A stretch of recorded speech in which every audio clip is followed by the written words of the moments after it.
Good evening, everybody. Tonight we got another show. Hopefully, it's going to be really lit in the live chat. And if you want to come in and join us, please do so. Again, if you like our content, like and subscribe.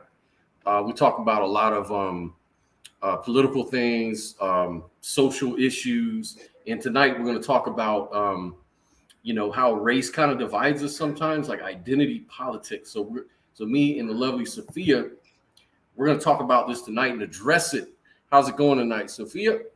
Very well, as long as this internet connection stays established. Right. It looks pretty good so far. It's been hanging in there. So maybe we Yep. finally got some luck, man. Last few shows it's been a little hit and miss, but Yeah. it seems to be getting better and better. So Yeah. we're gonna Unfortunately, they had something going on with the towers out here, and it seems to have worked itself out a little bit. And guess we're gonna go for it today. heck yeah. That's what we're gonna do. And And we're I gonna apologize. actually I, go ahead. apolo- I apologize in advance for sniffing. I still have this lingering cold I had, You got a cold. whatever the hell it was. It ain't cocaine. That's what I was about to say. No. When you see people do that, they got an addiction going on. Yeah, I don't. Donald Trump used to be doing that all the time. I used to think, man, what is this brother on, man? Really? I didn't even At realize the that. debates, he's always like sniffing and Really? all that. Like, wow, he's all amped up and everything on top of it. Like, no Well, wonder that old man.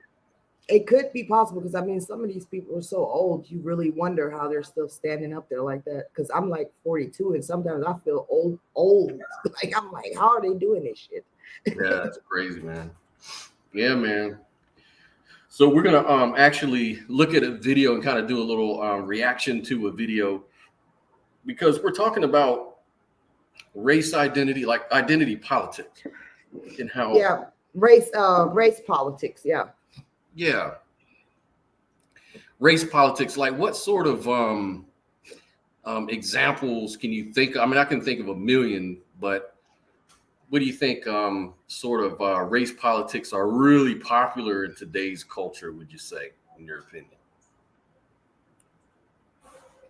Well, I did have a little run in with a guy who's a Pan Africanist, and Hmm. so Pan Africanism and all these little subsects, Hebrews, and these pro-black movements, they all have like their own little ideologies, and there's a lot of them.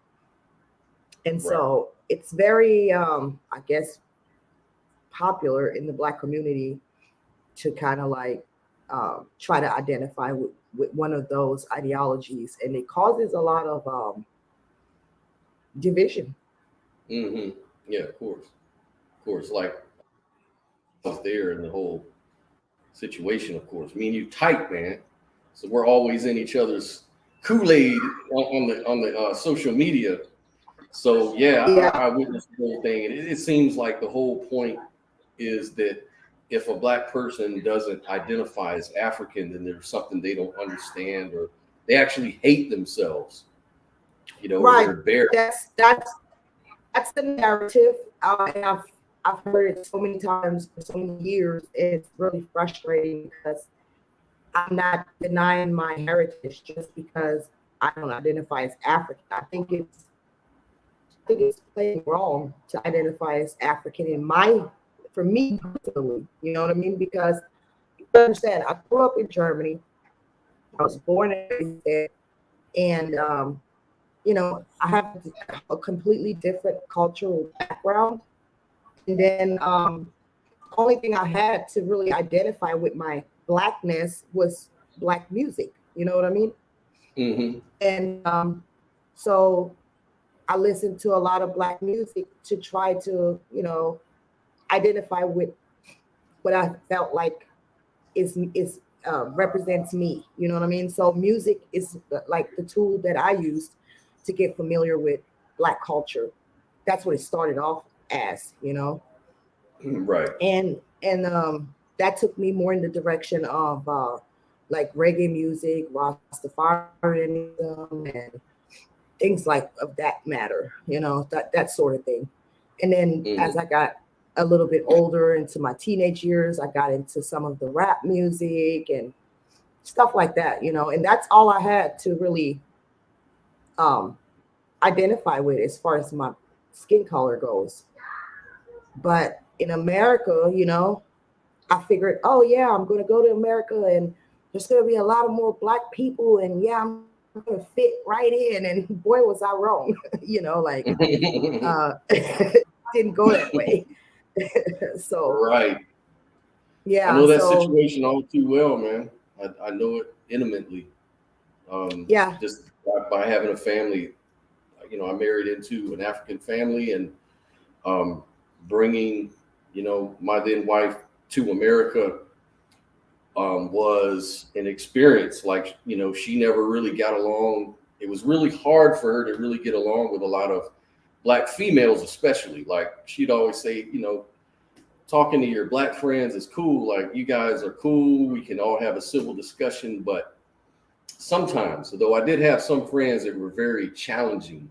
And that caused a lot of problems. Like, they always kind of pushed at her about this whole black thing and oppression thing. And they always wanted her to believe or buy into this sort of narrative that, look, man, we're victims here. It's not like that, blah, blah, blah, blah. And she's like, I don't know. I don't really see it that way. I see it like, if you're just a good person and you deal with people a certain way, it's going to go a certain way in your life. But if you always harbor this negativity and you walk around with this attitude like the world's out to get you, you're going to bring that kind of energy into your life. And I always agreed with that, and I also have Black Americans in my family too. And my brother's very conservative, just like us. I mean, he admits there's a lot of systematic racism in the world. Obviously, it's getting better, he says. But from his point of view, it's like, at the end of the day, if I don't do some stuff to get shit done, it ain't gonna get done, man. Regardless. And maybe I gotta fight a little harder, but who gives a fuck? I've always had to fight hard in my life, even in the streets, even in the hood. You gotta fucking fight to get out of that shit. So the dynamics, dynamics are different, though, of course. Yeah, the dynamics in America is just so different from where I came from. In Germany, obviously there aren't that many black people. I mean, there's a lot of black people, but not that many. And so, we generally have this attitude of sticking together, and we're very like tight and close knit over there. And so when I came from Germany to America, I just didn't really experience that. I experienced quite the opposite, ironically, from black people. It was always even my own family, because that's the first people I came in contact with, was my biological family, who I didn't know before. And, it was always stuff like, oh, you think you're better than us, or, oh, you think because you got that good hair. And I'm like, what the hell is good hair? Like, I don't understand. Like, to me, that's all like foreign stuff. I don't understand. So you kind of get pressured into being a certain way just to be, I guess, black enough or whatever, and you get tired of that. You get tired of experiencing that from people that you think, y'all should have something in common. We should have something in common. Like, I was all excited to meet my black family and to find out about my black roots. But yeah, it's like, there's no acceptance, for being a mixed breed, or whatever they want to call you. That just kind of reminds me of, I used to have, when I was living in Germany, because I lived in Germany for a while too.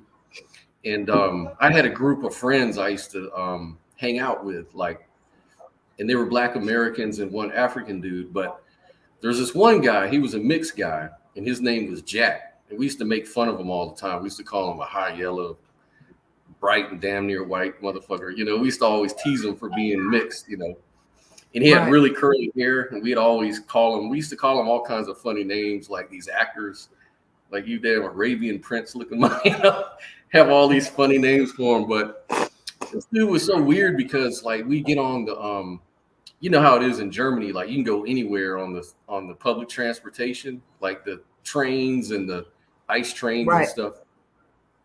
So I So went we to were supposed to school. go. Yeah. So we were gonna go out one night. You know, after work, we're gonna go get some beers and go hang out at a club and stuff. And me and Jack got on the subway, and we were sitting there on the train, and these African guys came on, and they sat down and were just, you know, sitting there. And Jack was like, "Man, watch me piss these African motherfuckers off." I'm like, "Man, what you gonna do, man?" He's like, "Watch this." And he got next to him, and he was like touching his hair and shit. And you were looking at him like, "What's wrong with this guy?" Like, he's like, "See, they were mad. They're jealous because I got good hair. Them Africans got terrible hair, man. They got that nappy shit. I got this real, yeah, like that shit looked gay, man." Like they were like looking at him like, "Is this guy?" Like they were asking me, "Is he like gay or something?" And he was like, "What did they say, man?" No. I said, "They think you're gay, man." He's like, "What? Oh, that's what dark skinned people always say about us, man." Like what? Like you're just in a different mindset. You know. I didn't experience that, but you know, like obviously I had to learn the English language, believe it or not. So 20 years ago, I speak English. I spoke English, learning it at school. My mother spoke English, but talked to herself. Not great, and I had to learn how to speak. The way that I learned, I watched a lot of TV and movies and stuff, and I picked up that when I speak English, you know how I'm talking New Orleans. Lord have mercy. Anyway, when I moved from New Orleans to Phoenix, Arizona after Hurricane Katrina, I kid you not, nobody could understand me because I guess it was broken English, and then on top of it, New Orleans accent. So people couldn't understand what I was saying, and it was so bad that I felt so inadequate because I couldn't really communicate right, and people would always say, "What's that?" Oh, you're kind of roboting. The your audio is kind of choppy. Say that again. Yeah, so is it better? Yeah, it kind of went in and out. Go ahead and say that one more time. Is it better now? Yeah, I can hear you. Okay, we good? I think so. Keep on talking. We'll see. Okay. So yeah, I basically have told myself, okay, I don't like this. I want to be able to communicate better. So I put a lot of effort into speaking better. Mm-hmm. And that's when all the other backlash came. Oh, you're trying to be white. Look at her talking all proper. And I'm like, what's that? What do you mean with that? Because you got to understand, I'm from another country and I don't understand all this shit that they mean. Like, I'm learning all this as I go along. Oh, okay. So as a Black person, I'm supposed to have this type of accent. I'm supposed to talk like this and use this kind of slang. It's like all this stuff happens. It goes on. Like I'm not even able to teach myself proper English and then speak it because then I'm trying to be white. So yeah, it's that's ridiculous. That's the vision going on right there. That's division. And so I felt really let down. Like I felt all sad and shit because I'm like, damn, I thought this was going to be totally different coming from Germany. And it's not like that though when I have interactions with Africans, with actual Africans from Africa. Because I grew up with a lot of Africans. My best friend was African. She had a big ass family, they were Eritrean. And they had weddings and other kind of gatherings all the time and big family gatherings. They like to eat and cook and stuff. And, I experienced a little bit of their culture just because I was so close to her. And I didn't really have my own family. So I kind of latched on to people who had big families, you know what I mean? And it was just, they were never like that. The race never came up. I was way lighter than them, and they never brought that up. It was just, I'm a person, they're a person. They welcome me to their family, like our family, and that's it. Like, why is it only when you go to America and deal with Black Americans that you have to go through all these damn changes and be a certain way and identify a certain way and speak a certain way. It's only in America. Yeah, it's really bad here, and I think we covered this in one of our shows about the cracker culture. You know, this redneck culture that goes back way back centuries ago, and Yep. it's infected. You know, the Southern Black community, and kind of like got spread around the country, obviously, and you can see it in all the you know, in the communities, in the really, you know, bad off communities, this cracker culture endures. And the ones who tend to escape it are the ones who seem to move up in the social system in America. Like if you kind of get away from certain kind of language, certain kind of dress, certain kind of way of carrying yourself, then you tend to move up in the social structures and hierarchies in America. Yeah. And see, there's a lot of resentment there, though. It's almost like they kind of equate that culture with blackness. And Yeah. so if you're turning away from that in order to get out of the hood and move into better neighborhoods and move up in that social hierarchy, it's almost like you're betraying your blackness in order to fit in with the white people so that you can be a house, you know, N-word. I ain't gonna say it, but Yeah, I know that's what you what they're mean. gonna call you. And then And that's one of the things, not to cut you off, I just want to add something to that. That's one of the things that you experience, you know, like you're selling out your race because you're trying to get somewhere. But what also happens is when you do elevate yourself and you do start making more money or whatever and this and that, you know, then I noticed that my family only came around when they wanted something. And it's you know, well, we sisters, you should do this for me. We sisters, you should give me money. You know, we're sisters. I'm your daddy, you know. mhm. It's like that's all I'm to you. Like just somebody, you tell me I'm selling out my race. You call me Uncle Tom. Y'all don't accept me into the family like I'm some kind of fucking misfit. But then you turn around and hold out your hand and you know, it's like what the hell? Yeah, it's That's all I'm the saying. resentment and the perceived it's the jealousy, which is based on a perception of betrayal. And you know, it's so funny, man. Like even the term Uncle Tom is kind of like a compliment on the low. Like, you know, Yeah, you it told me really about is. that. I didn't know that. Yeah, Maybe we but go can look ahead. at that video at some point. But yeah, it's really strange about that. There's a Yeah, movie called Uncle Tom with Chad Jackson. It's like a documentary, and he goes into that. yeah, I would definitely check that one out. That'll kind of give you a perspective about that. But there is a video that maybe we can go over at some point tonight if we have time. But go ahead. What were you okay. gonna say?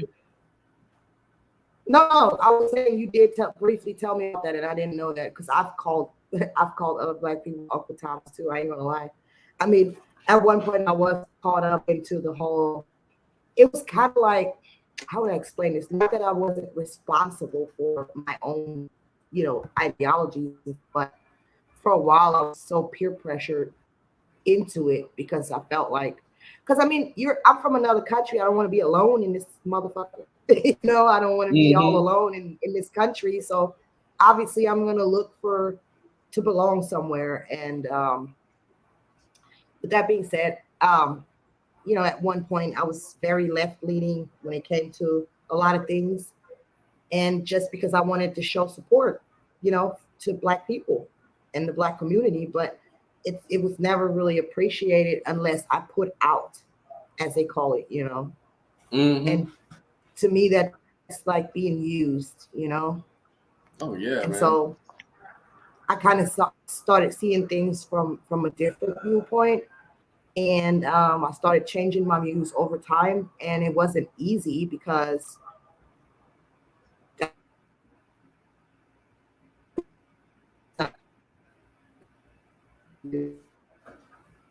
also I had a time period.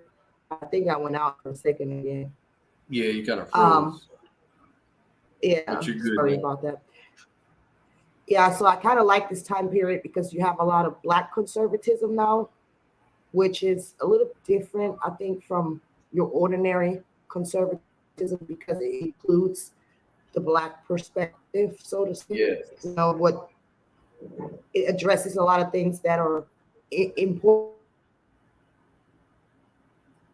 Yep. About it, a lot of Black people starting saying, "Hey, man, this just doesn't work. You know, we shouldn't be trying to make other people think to come to solutions." I'm sorry, am I going out of it? Yeah, it's We should be chopping really coming to bad. Yeah, try to go out back and maybe reboot your computer and try to do You think that. that'll help? Okay. It All could right, help. I'll try that. Okay. Okay, I'll try it. Yeah, so I'm just gonna go through this really quick. Because Sophia's gonna take a minute to get back in. And what I'd like to do with my audience is kind of share this video. We are just talking about the Uncle Tom thing, so people kind of know what the hell I'm talking about. Maybe we can check this out really quick while we're waiting on her. It's a real short video, but we'll definitely bring this in real quick.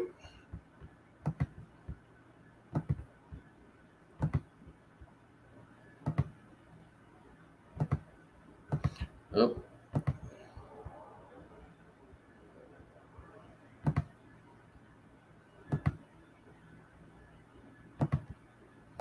Let me bring this video in. This is kind of last minute. Sorry about that. But we'll watch this video really quick.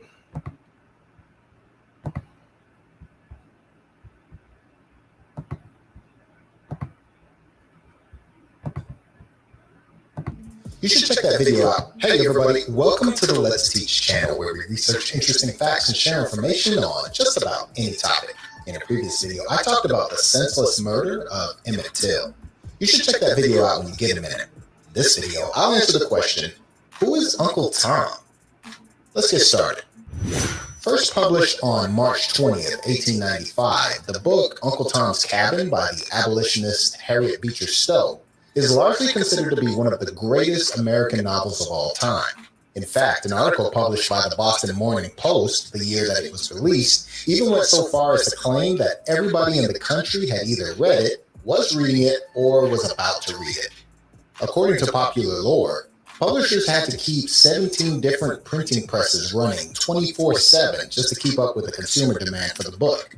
In the United States alone, Uncle Tom's Cabin sold more than 300,000 copies and went on to be regarded as the best-selling novel of the 19th century. But as popular as this book might have been, many Black Americans have actually come to despise its titular character, Uncle Tom. All right, so this was a very high-viewed book, well-read book by a lot of people, a lot of copies sold, and yet there's been some people have misconstrued the book. Why is that? Check this out. So who exactly is Uncle Tom? In Uncle Tom's Cabin, Uncle Tom was a slave who, despite his circumstances, continued to live by his Christian convictions. Besides exhibiting bravery and an aversion to violence, he was also a good friend to a character known as Little Eva, who was the daughter of his slaveholder. In the end, however, he was whipped to death after he refused to disclose information regarding several runaway slaves. When the book was first published, Uncle Tom was perceived by the American public as a saintly figure who deserved nothing but the highest of praise. Harriet Beecher Stowe herself was lauded for portraying a slave as an actual human with profound thoughts and emotions, which was a depiction that had never been seen before at the time. As the decade... Wow. So this guy was kind of like a hero. You know, he kind of like did heroic things for his fellow people back then. And even it's so interesting that even white folks later on came to view him also as a virtuous person, as kind of like an angelic figure in a way. You know, he's definitely a hero in this story. So Age passed, though, this perception of Uncle Tom changed. From a hero, many, especially Black Americans, began to see him as spineless, weak, and submissive. Many also criticized the kindness that he displayed towards white slaveholders, which was held to be unwarranted. Because of this, the name Uncle Tom became a derogatory term. To call someone this was to deeply insult them, implying that they weren't loyal to the people of their own race. yeah, and how many times do you hear that this guy's an Uncle Tom? And it's always a bad reference. This is what I was talking about, that what I came to learn is that this figure, Uncle Tom, was actually the complete opposite. So it's just interesting how that might have changed and turned in our understanding, you know? For instance, the renowned civil rights activist Malcolm X claimed that the character should be perceived as a race traitor, while professional boxer Muhammad Ali taunted his opponents with the term whenever they refused to refer to him by his Muslim name. It's rather ironic to consider how the name Uncle Tom has evolved, given how Uncle Tom's Cabin was written as an anti-slavery novel. Even more ironic is the fact that the character was actually based on a real-life slave named Josiah Henson, who hailed from Maryland and used the Underground Railroad to gain his freedom. Harriet Beecher Stowe came to know about Josiah Henson after reading narratives from other slaves who had also escaped from the Underground Railroad. She then used these accounts to formulate her story's characters. While her protagonist has come to be criticized by many, experts claim that the hate isn't rooted in the author's depiction of him, but rather in how popular media has portrayed him throughout the years. Again, it seems like media has oftentimes been the root of a lot of untruth, fake news. Wow. So people complain about fake news today, and it seems like this stuff goes all the way back. So you really can't trust what you read in the media all the time, even back in these days. It's very interesting when you look at the history of news media and everything, and why. But the question remains, why would they do this? That's really weird. According to Patricia Turner, a folklorist and a professor of African American Studies at the University of California, Davis, many African Americans don't hate the real story that Stowe wrote. The Uncle Tom character that she gives us is extraordinarily Christian. The climax of the story really comes when Uncle Tom is asked to reveal where two slave women are hiding, who had been sexually abused by their master. And he refuses. Knowing that he is going to be beaten to death, he refused to say where they are. And African Americans who have read the novel can appreciate what kind of heroism it took for a Black man to sign away his life to save two Black women. Unfortunately, the stage depictions don't include that part of the story. They grossly distort Uncle Tom into an older man than he is in the novel, a man whose English is poor, a man who will do quite the opposite, who will sell out any Black man if it will curry the favor of a white employer, a white master, a white mistress. It's that distorted character that is so objectionable to African Americans. So yeah, that's the spin right there. Well, it's just really ironic. Well, that's it for this video. What are your thoughts on Uncle Tom? Well, that's it, guys. That's part of the story. It's pretty much a quick synopsis of the whole thing. Again, if you guys like the content that we're sharing, please like and subscribe to the show. Hit the notification bell so you'll know when our next show is going to come up, which is usually every Wednesday, either 7 o'clock or 8 o'clock is when we do it live. So yeah, please join us, and don't be shy to actually join the show as well, because we like to take on conversations and hear other viewpoints, even if they're not in agreement with what we're talking about. Like for me, I'm always learning new stuff. I'm not set in my ways.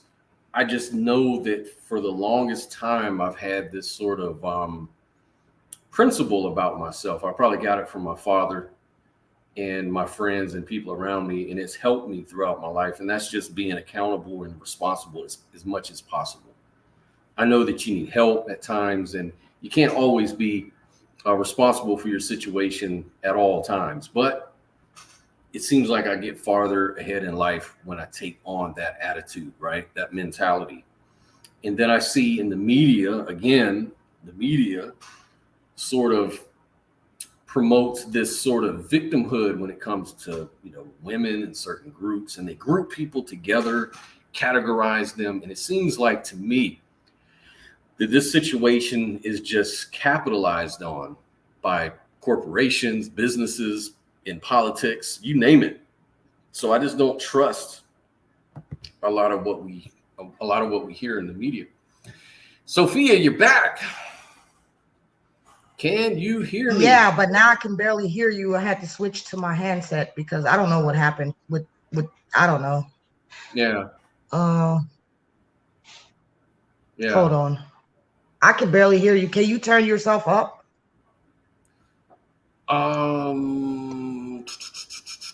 I can't really turn myself up, to be quite honest, because the mic's up all the way. It is up all the way. And can you hear me now, or let me see? I can hear you, but just keep talking. I'm gonna put my headphones in and see if that makes it better. All right. Check for some reason it's like extremely low. We want to make sure you can hear me loud and clear. Thank you. I'm going to use a microphone, and that'll be better anyways in the future. But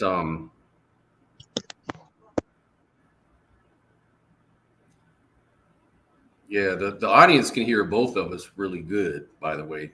Jason Rice is with us. I want to give a special shout out to Jason Rice. Also, William Daly is here, who's calling me white privilege.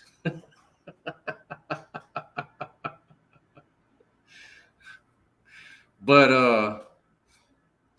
I don't know. There are certain situations, of course, there is white privilege and everything like that. But in either case, it seems like to me, if you're going to say you're defeated, then you're already shooting yourself in the foot to begin with. But Mr. Daly, why don't you call into the show and let's talk about it, man? You're more than welcome, man. More than welcome. Sophia, can you hear me okay now, though, sweetie? Now we can't hear you. Yeah, you're not muted, but we can't hear you. I don't know if it's the headphones or what.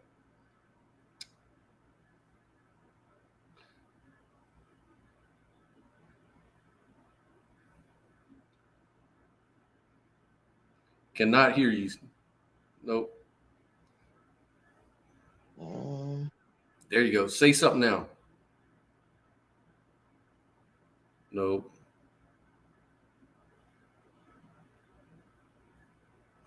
Damn, Sophia.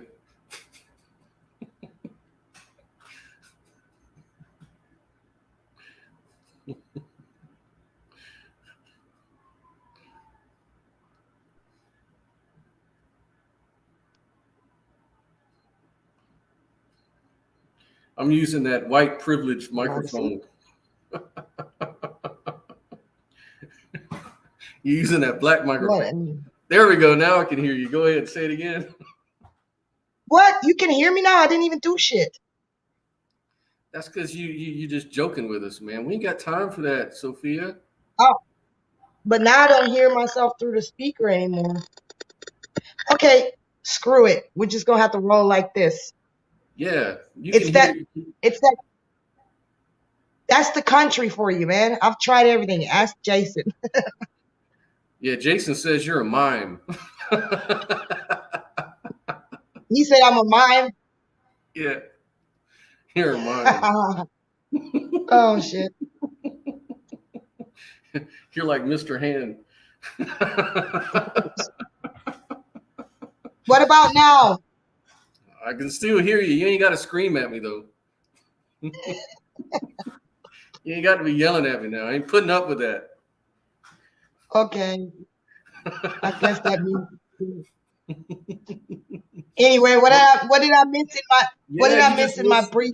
you just missed a class. I was teaching a class on Uncle Tom. Okay.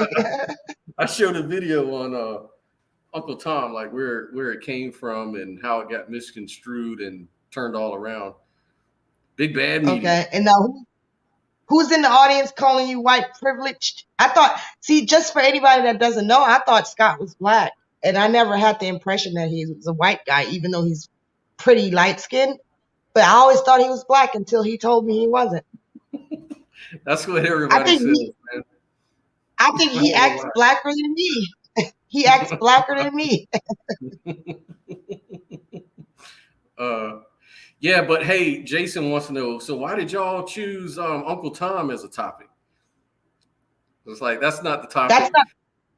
That's not really the topic. It just came up earlier when I said that people would call me Uncle Tom once I started switching my views a little more towards conservatism. And so that's Yeah, how we kind of started getting into that. And then Scott wanted to clarify some things about Uncle Tom and that it's actually not derogatory. So, yeah, and it you kind of know, and it was good to do while you were getting your technical situation together. So it kind of saved me right there for a minute. right. So it worked So out for everybody. that's how that came about. I'm just happy Yeah, Jason actually joined because that's my bestie right there. hell yeah, man. What's up, Jason? So, anyways, we have another video if you're ready to go into that. We're gonna set this up like it's called Pan-Africanism is what we're gonna talk about, or this guy's in his videos talking about. So as a little backdrop, today we kind of alluded to it earlier on. There's a little back and forth with someone regarding Pan-Africanism. We kind of touched on it earlier. Like you said, somebody was saying that any black person that doesn't consider themselves African is somehow, has some A kind of self-hating individual. self-hate, stuff like He that. said, Yeah. yeah, he said that a person a black American that does not identify as African, that is a Pan-African belief, does they're self-hating individuals. Yeah, that's what was said. Right. And, tonight we were going to try to get this African guy that I know on the show who's kind of, he understands a lot about it actually. And he wanted to kind of talk about it with us too. And his view is that anything can be used bad or good.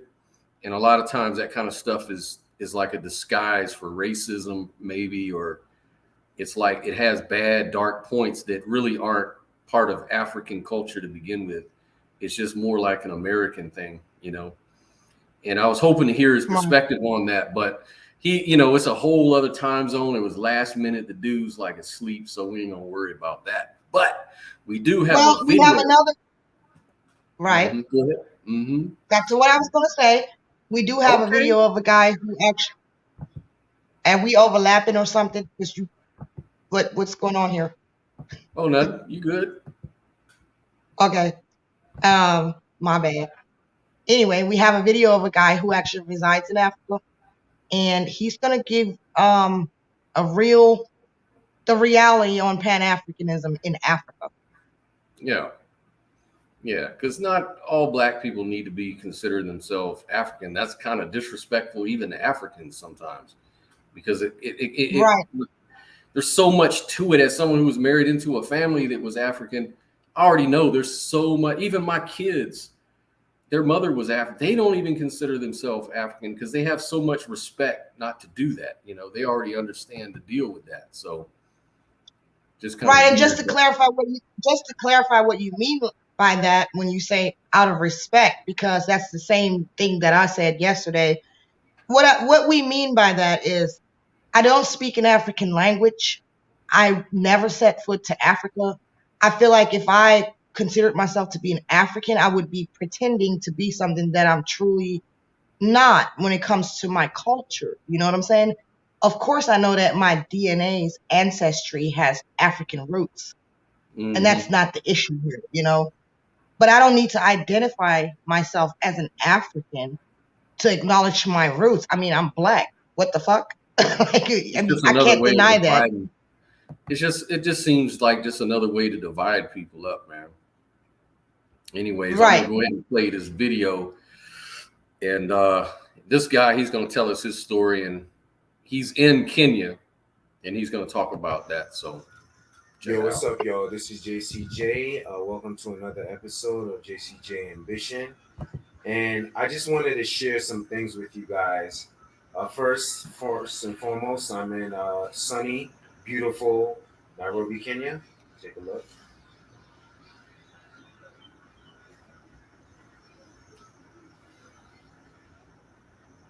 And, you know, I've just come to the realization that at the end of the day, you just have to connect with people that have similar mindsets like yourself and people that have similar values like yourself. That's what it really boils down to. I don't think that Pan-Africanists should try to convince other people about their ideologies. There's so many ideologies in America within the Black community, whether it's the Nation of Islam, Scientology, whether it's the Hebrews, Israelites, whether it's the natives, whether it's the Moors, whether it's the Black extremist military, whether it's the Marcus Garveyites, whether it's the Pan-Africanists. There's so many different ideologies. And really, at the end of the day, we just have to connect with the people that we connect with and don't try to force our beliefs and systems on people who don't believe in what we believe in. And so I think that a lot of us, you know, we're so stuck in our belief and faith system. We really try to encourage other people to believe in what we believe in. And that's not really the way. There's a lot of people who don't understand history or don't have a good grasp of history or knowledge itself. And so they're going to believe in what they believe in. And they're not going to understand necessarily where you're coming from. And that being the case, it's very important to take that into consideration when dealing with other types of people. that's a really Can good you point. stop it real quick? Yep. You know, that I understand what he's saying, but it's not always just because somebody doesn't understand their history or is not aware of their history. There are other reasons, like we just said. I think it's disrespectful for me to claim that I'm African because I'm not, you know, I've never practiced African culture or spoke an African language, and I've never been on the continent. And then, you know, furthermore, you know, I like in my case, I'm mixed with different things, you know, and I have a totally different experience. I grew up in Germany, so I don't identify as European, I don't identify as African, and I don't identify as Native American. And that's the three main things that are in my bloodline. So I just identify as an American who knows her ancestry. And so I don't think it's necessary for me to say that I'm African, because why? Why is that a necessity? That's what I don't understand, regardless of the reason. You know what I'm saying? Right. Well, you know, we have a comment from one of our viewers in the live chat, the Euclidean. He seems to agree with you, saying that culture, upbringing, and genetics are separate things. What makes identity, culture, or genetics? In my opinion, people choose who they want to be and for their own reasons. So it kind of goes along with what you're saying. To a certain people have their own reason for, you know, for things. Right. So that's why I think it's completely divisive to the Black community and Americans as a whole to point the finger at other Blacks and shame them and say, oh, because if you don't identify as African, you obviously hate yourself. Oh, the self-hatred is real. You know, like, really? That doesn't mean I hate myself. That means the opposite. It means that I embrace myself for who I am with all the different things, all the different parts that make me, even if I know that my ancestry was enslaved, even though I'm an ancestor of slaves, you know, that's all me. I'm proud of all of it. Yeah, it's kind of patronizing when people psychoanalyze you, like say something negative. You know, it's just it's not. I don't think it's right. And since I'm also passionate. Yeah, I don't think it's right because I'm also passionate about the Black community. I worked, you know, did work for the Black community. I work with the Black community, and I'm just as passionate as any Pan-Africanist would claim they are about the Black community. It's just that Yeah. I don't take the same approach. And at the end of the day, I shouldn't be called out or ostracized for not identifying as African. Right. Well, let's keep on with the video. He's going to get into that. Don't take things too personal. Let just people be who they are. And if you have similar value systems, you can get along with each other and build. And if It's you don't, echoing, then you Scott. can't get along and build. I'll turn it I've down. had a few situations here on the continent, and I'm going to speak with my own people as far as Black American tribe, where I've run into one person who lived in Fort Portal, Uganda, Black American, and we didn't really see eye to eye. This person and I didn't see eye to eye. They remind me of some people back home that I would never mix with. And they're like a broke no-tech, where they were just wanting to live in the village and not work and just live off of the earth and stuff like that. And that's not what I'm all about. I'm all about, if currency and money means something in this society, real estate, stock, or having assets, I'm going to get it, at the end of the day, and I'm going to make things happen. And some people are just okay with their situations, and I'm not. I'm always looking for better, always trying to strive, but not willing to risk it of devaluing myself and trying to scam people. That's not what I'm all about either. But I'm still going to be comfortable. I don't have to be super rich, but I want to be comfortable. And so I work hard to get it and stay focused. And I've always been an educated, accomplished guy that's from the hood, from the ghetto for real. So with that saying, I don't get along with him. Then I met he's not a popular YouTuber. He probably thinks he's more popular than he is, but a YouTuber at the mall, Akasha Mall. And I was super excited to meet him because I was like, oh, another Black American. And I'm starting this YouTube journey as well. This was a while back, a few months ago.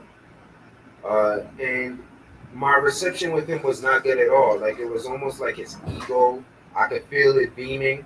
And I bet you, other than the success of his YouTube channel, he is definitely not accomplished as I am with my master's degrees, multiple certifications, high grade that I was in the government, and coming from nothing. You know what I'm saying? But he probably thought of himself as that, and he looked at me as nothing. It was just his demeanor and his responses, and he seemed to be in a rush, like he didn't want to interact at all with another Black American, which to me is kind of sad, being that there's very little of us in East Africa, especially in Uganda. So I was just disappointed with the experience. But I say that to say this: Pan-Africanism barely exists on the continent. Now, some people may say, oh, it barely exists in America. I just told you guys with all the different fractions and the different ideologies in the States. And that may be true to a degree, but it exists probably more in Black America than anywhere else. I'm a Caribbean American. My mother is Ghanese American. I've been to South America. I've been to the Caribbean multiple times, lived there. And I can tell you without a doubt that the Pan-African ideology mainly exists in Black America.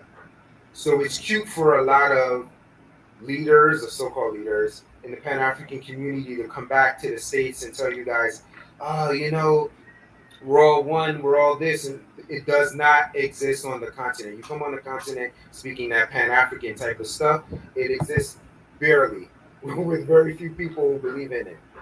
They may understand to a degree discrimination and racism and systemic racism to a degree, very few of them. But very few Africans know what Pan-Africanism is all about. This is not the days of Thomas. This is not the days of Kwame, and definitely not the days of Jomo Kenyatta. Yeah, Kenyatta was the first president of Kenya, and I think the Kenyattas have been continued to be presidents over throughout the 60s, but he was credited with overthrowing the powers that came in, like namely the British. And so the Kenyattas were very, big in the Kikuyu tribe in Kenya. And but these days, like if you ask, anyone, like, family I married into, again, they're of the Kikuyu tribe, very political tribe. They're kind of like the Jewish people in America is how they put it. Like they're very, they're the people that are in the ministry. They're the people that are in the politics, the ministry, and the business world. They're big on Right. that. So these days, they're like the ones in power. So in a way, when you talk to a Kikuyu person and you start talking about discrimination, they're going to really get pissed with you. Like, they don't like to hear about that British thing, like about systematic racism and with the British, because they've overthrown them. That's like their pride. That's like what they feel so proud about, Right. right? And they'll tell you that a lot of our behaviors in America is due to our own choices. And Yes. you know, Yes. I know a lot of Africans who just completely are what's the word? I don't want to use a horrible word, but that's really how a lot of them feel. They're disgusted with our behaviors, with our choices that we make, how we do not value the nuclear family structure and all that kind of stuff. Like, they look down on that extremely. So it's like, yeah, they don't want to hear that. Not at all. They cannot stand. I'm telling you, man.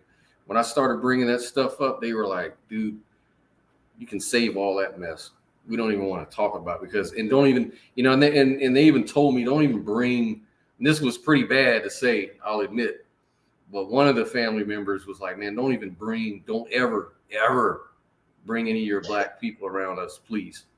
Not from America. We don't want to hear it. We don't want to see it. We just despise that shit." Like, I was like, wow. Yeah, And that's other Africans. That's not that's even, what I'm saying. you know what I'm saying? So the whole point that I'm trying to make is like, when these Pan-African people, like we were talking to today, act like there's this big brotherhood and we're Africans and they're Africans, and like they have no idea how they think about them. They have no freaking idea. Like, in many cases, you know what I'm saying? Like, it's just crazy. But anyways, I'm gonna And keep my on thing with is, this video. But go ahead. I was just going to say, my thing is, I don't, you know, it's perfectly fine if you want to identify as African. I don't think anybody has a problem with that. If you want to do that, you Right. you can do that. I personally feel like, for me, it's ridiculous because most people don't even think that I'm African. Most people think that I'm Hawaiian or that I'm Dominican or something like that, like some kind of Hispanic, something like that, or Puerto Rican. I get that a lot. So I don't know. I just think I would look ridiculous claiming that I'm an African, you know. So it's not that I'm ashamed of my African heritage, but out of respect, I can't claim that, you know? Yeah. That's how it is. It's how they view you sometimes. It's crazy. It's all colorism type stuff too. So, anyways. So here in Kenya, even the locals that I've met, they know nothing about Pan-Africanism, and it's pay to play. So you better come to pay to play. So I'm saying all of this stuff just to be more real, bring the realism to my fellow Black Americans out there about the reality of, if you come out here, just keep in mind that Pan-Africanism ideology is not strong here. I've been to 6 African countries, and most of the time, most people don't even know what I'm talking about when I go in that bad. And so y'all gotta react accordingly and just realize that this is not what you want if you come in here on some Black brotherly type of stuff. Now, for me, I love it over here because I'm about to establish a really, really good business. I also have a business partner where we're doing some online things, and I just love the way of life here, period. So I'm not looking to just spread the Pan-African ideology over here, even though I'm going to do it indirectly anyway because I am Pan-African. But my point is, don't come here trying to change people to who you are. The same in America. Don't try to change people to who you are. Understand this: Pan-Africanism barely exists on the continent. And there's a reason that Marcus Garvey went to the United States and got supported there more than he even got supported in Jamaica. There's a reason for that. Because in America, we tend to support that ideology the most. But it doesn't mean that it's popular in America, and it damn sure ain't popular here. It's a lot less popular here. It barely exists out here, that type of ideology. That's been my experience as someone who's traveled to multiple African countries, someone highly educated, someone who networks with people from the middle class to upper class to lower class. And that's been my experience overall out here. So just mix with people who you can connect with, who you can vibe with. There's a lot of people here.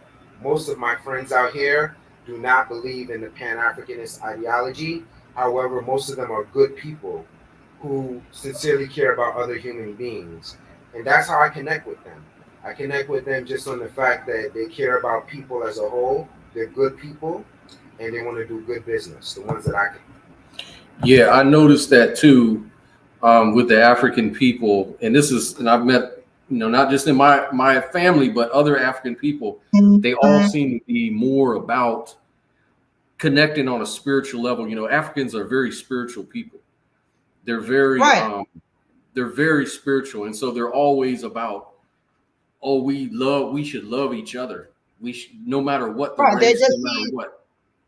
Right. They just see people as people. And that's what I like about him because he is a Pan Africanist himself, but he understands that's his ideology. That's what he believes in. He's not trying to connect with people by preaching to them his ideology and turning them, converting them to believe what he Mhm. believes.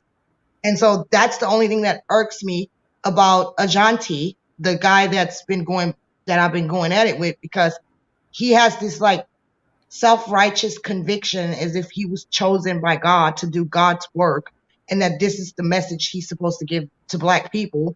And he thinks it's okay to set himself up as some kind of leader and then ostracize those who don't agree with the ideology. And that's where my anger comes in at, because that's divisive to the community. And if you can't Right. see that, if you can't see that, I can't help you. I'm just not going to be able to deal with people like that, whether you black or not. You know what I mean? Because all skin folk ain't kinfolk. Shit. Amen. Hallelujah. Can I get it? Can I get an amen, church? Connect with rather and I'm just saying, like, so you're when right. you come out here, don't necessarily think that you're going to be able to come here and bring forth that type of mindset and you try to change people into what you believe. I don't think there's anything yep, wrong with exposing people and sharing knowledge, but when you start to preach it and you start to hmm try to change people to who they are, you're going to get a hard realization about life out here in Africa. And if you think it's bad in the States, in America, it's twice as bad out here where people mindset is yeah, even worse, Ain't where trying they to don't hear it, necessarily man. think other races or other people necessarily want to do certain things and get ahead, or if there's a power struggle. People don't necessarily think like that out here. They That's just right. think of people as just human beings. And we're all exactly. black out here, so it's not like it's something you're bringing to them and saying, "Hey, brother, man." Um, I'm just being real. This is my experience. Pan Africanism does not exist on the continent. You can share your ideology. I do that all the time to everybody I meet. And as you guys know, I have tons of friends that are of different ethnicities. Some of my friends who even watch my content that's geared toward people of color, but they still appreciate that I care about them and they care about me, and we can vibe. And that's kind of on the same length and level that I chill with people out here. If I could just vibe with them and we get along, then we can make something happen. Especially if we're both serious people, business minded, and focused, educated people. So when you come to the continent, please remember, do not try to change other people. You're going to be wasting your time, and it really won't even work. It's a waste of time. Yeah, that's a good message, man. Yep. Don't waste your time. And the same thing applies to here, because there are a lot of black people who don't agree with that. As a matter of fact, the majority of black people does not agree with Pan Africanism. I mean, it's not that big of a movement, to be honest. And with that being said, don't go around making yourself out to be this group of people that have to save all black people, from them, from themselves, from their so-called self-hatred. I would argue that somebody who tries to dictate to another black person how to identify actually hates parts of themselves that Mm-hmm. that person acquired through slavery, the European ancestry. Because let's face it, a lot of black Americans, are not 100% black and have a lot of European in them or whatever. And this one girl, Pan-African girl, was telling me, yeah, that's why you shouldn't claim it, because it was acquired through rape, and it's your ancestors were raped. And I'm like, it does. I mean, of course slavery is bad. That's just, we know that. But at the same time, it doesn't change the fact that you have European in you as well. And so what? You are who you are. Just love yourself for who you are, Right. For me, if you're going to identify with your genetics, then that's pretty superficial, because that says nothing about your character, like what kind of blood you have. Like that doesn't say anything. Right. I don't understand that. I don't either, because I mean, you can have family members who are your blood relatives, and y'all are total enemies. I mean, blood does not it's not all there is to it. Like you said, your blood doesn't dictate what kind of character you have. It's your upbringing, it's your whatever, your culture, what you learn, whatever, all kinds of stuff. So that's my main message. I think it's very oppressive for one set of Black people to try to oppress another set of Black people. At that point, you're just doing some slave master shit, and I'm a free ass motherfucking Black woman. So Exactly. I'm not going to be enslaved. I'm not going to be enslaved by nobody. Which kind of like reminds me that, most of the racism you experience from white people are going to come from the left, undercover. Yeah.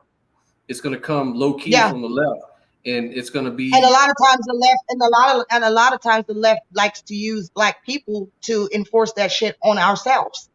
And that's what that's why I'm really sick and tired of it, because this Pan-Africanism shit is just another way of doing race politics, and all it does is divide us even more. You have all these subsections. That's the same thing I say about religion, Christians. It's okay, you can be a Christian, but there's so many different Christian denominations. If that's what you want to believe it, but don't go around preaching that stuff and judging other people who don't believe or subscribe to that. That's it. That's all. They're trying to kill your own individuality, and it's cult think, group think. I'm not into that. To me, that's slavery.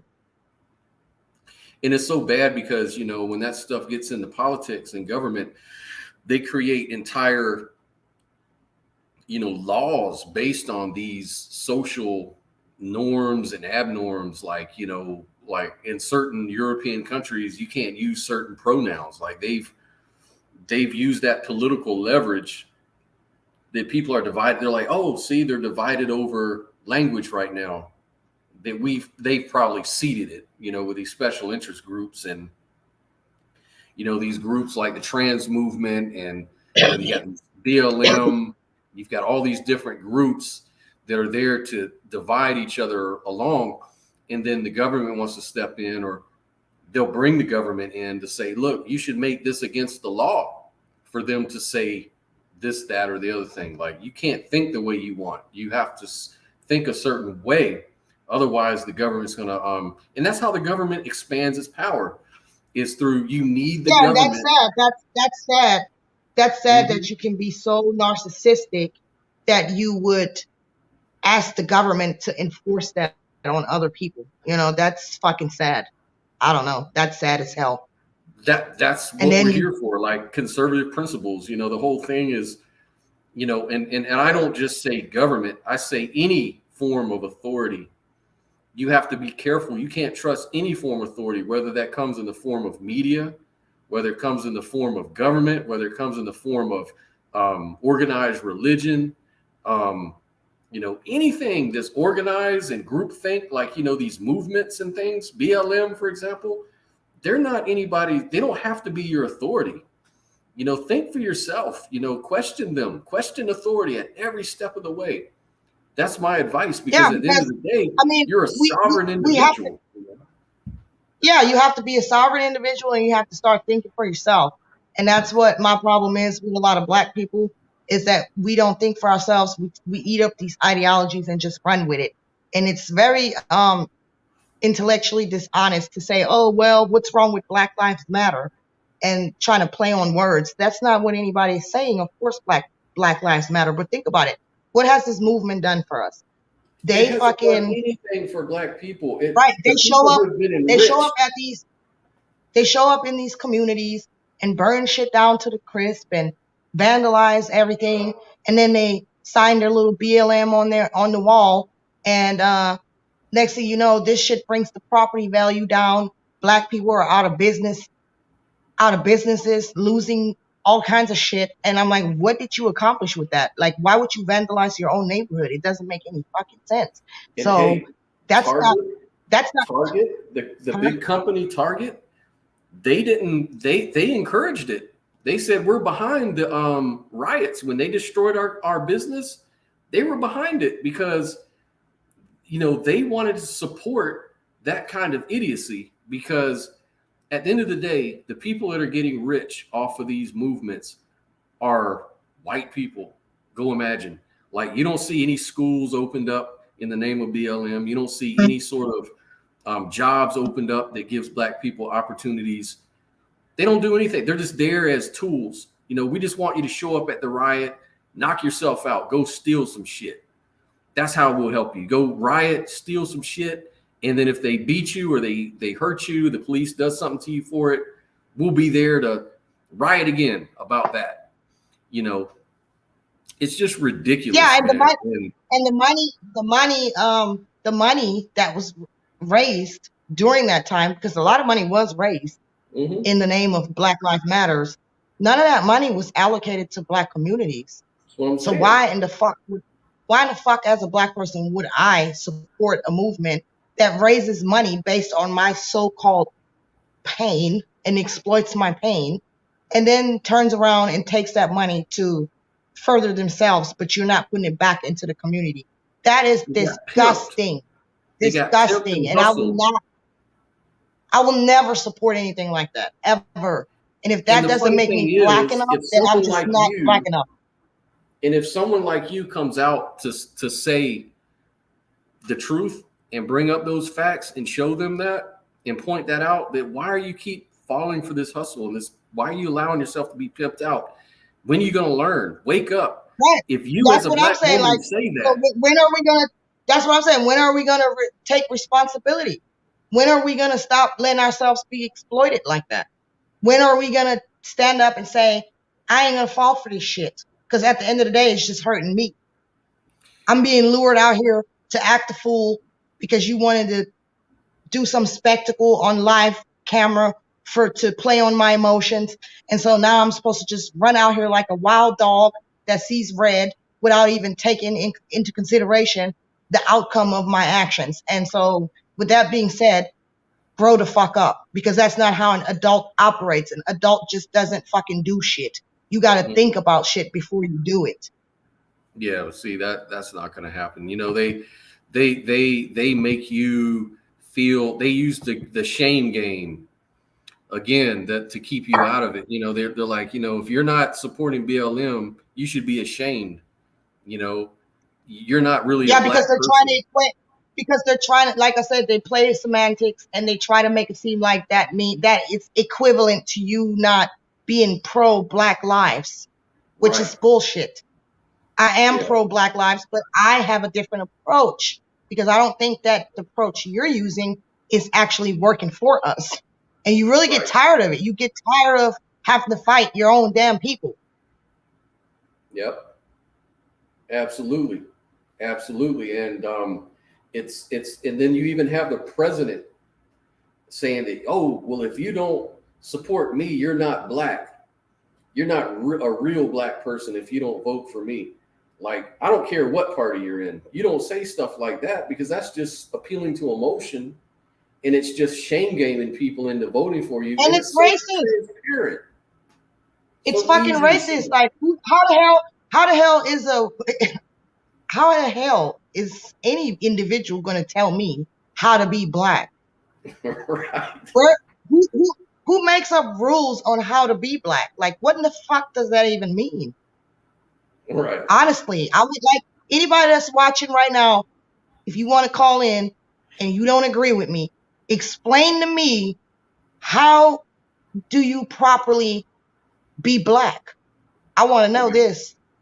Yeah, that's an interesting question. Curious minds want to know. I Is would there a be checklist? Is there a enlightened. checklist that I have to go by, or is there a recipe? I mean, let me know. Shit, is it like baking a cake? I mean, let me know what do I need to do to properly be black?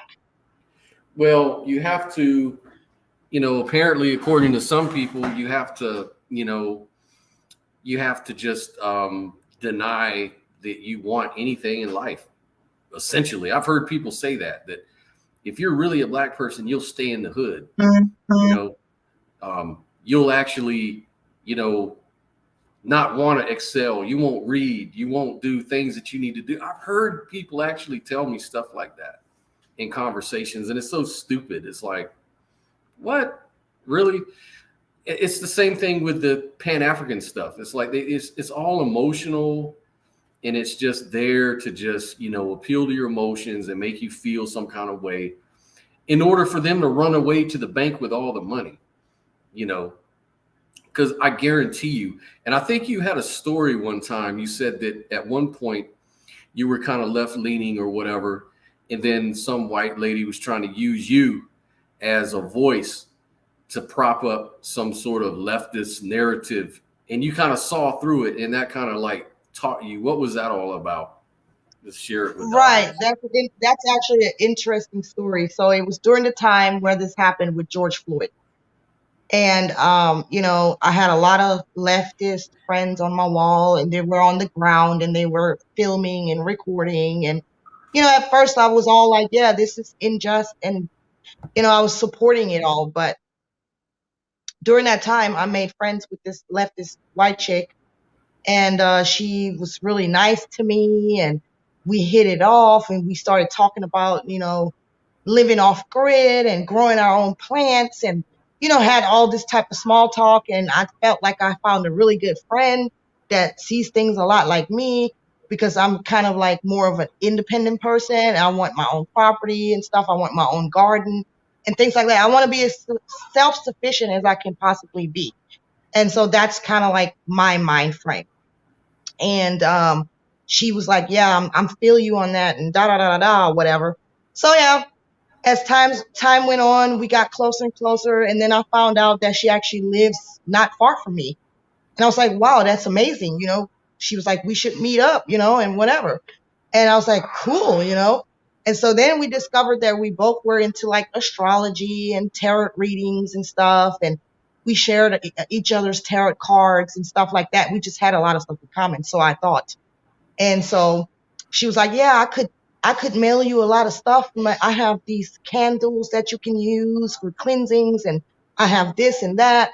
And, I was like, wow, cool. And so she sent me a bunch of stuff in the mail. And I was like, wow, this girl is so freaking awesome. Anyway, so one thing leads to another, and we meet up in person. And it was a whole different experience in person. She was like, you see this car I'm driving? So I actually work for a leftist organization. And if you join us, then this is the type of car you're going to be driving. And so she was just constantly luring me with materialistics to get involved in her campaign. And then Mhm. she invited me to a march. I was like, what kind of march is it? Like, I wasn't really sure what was going on. And then she was like, yeah, it's a women's march. It's feminism and all that. And I'm like, oh shit.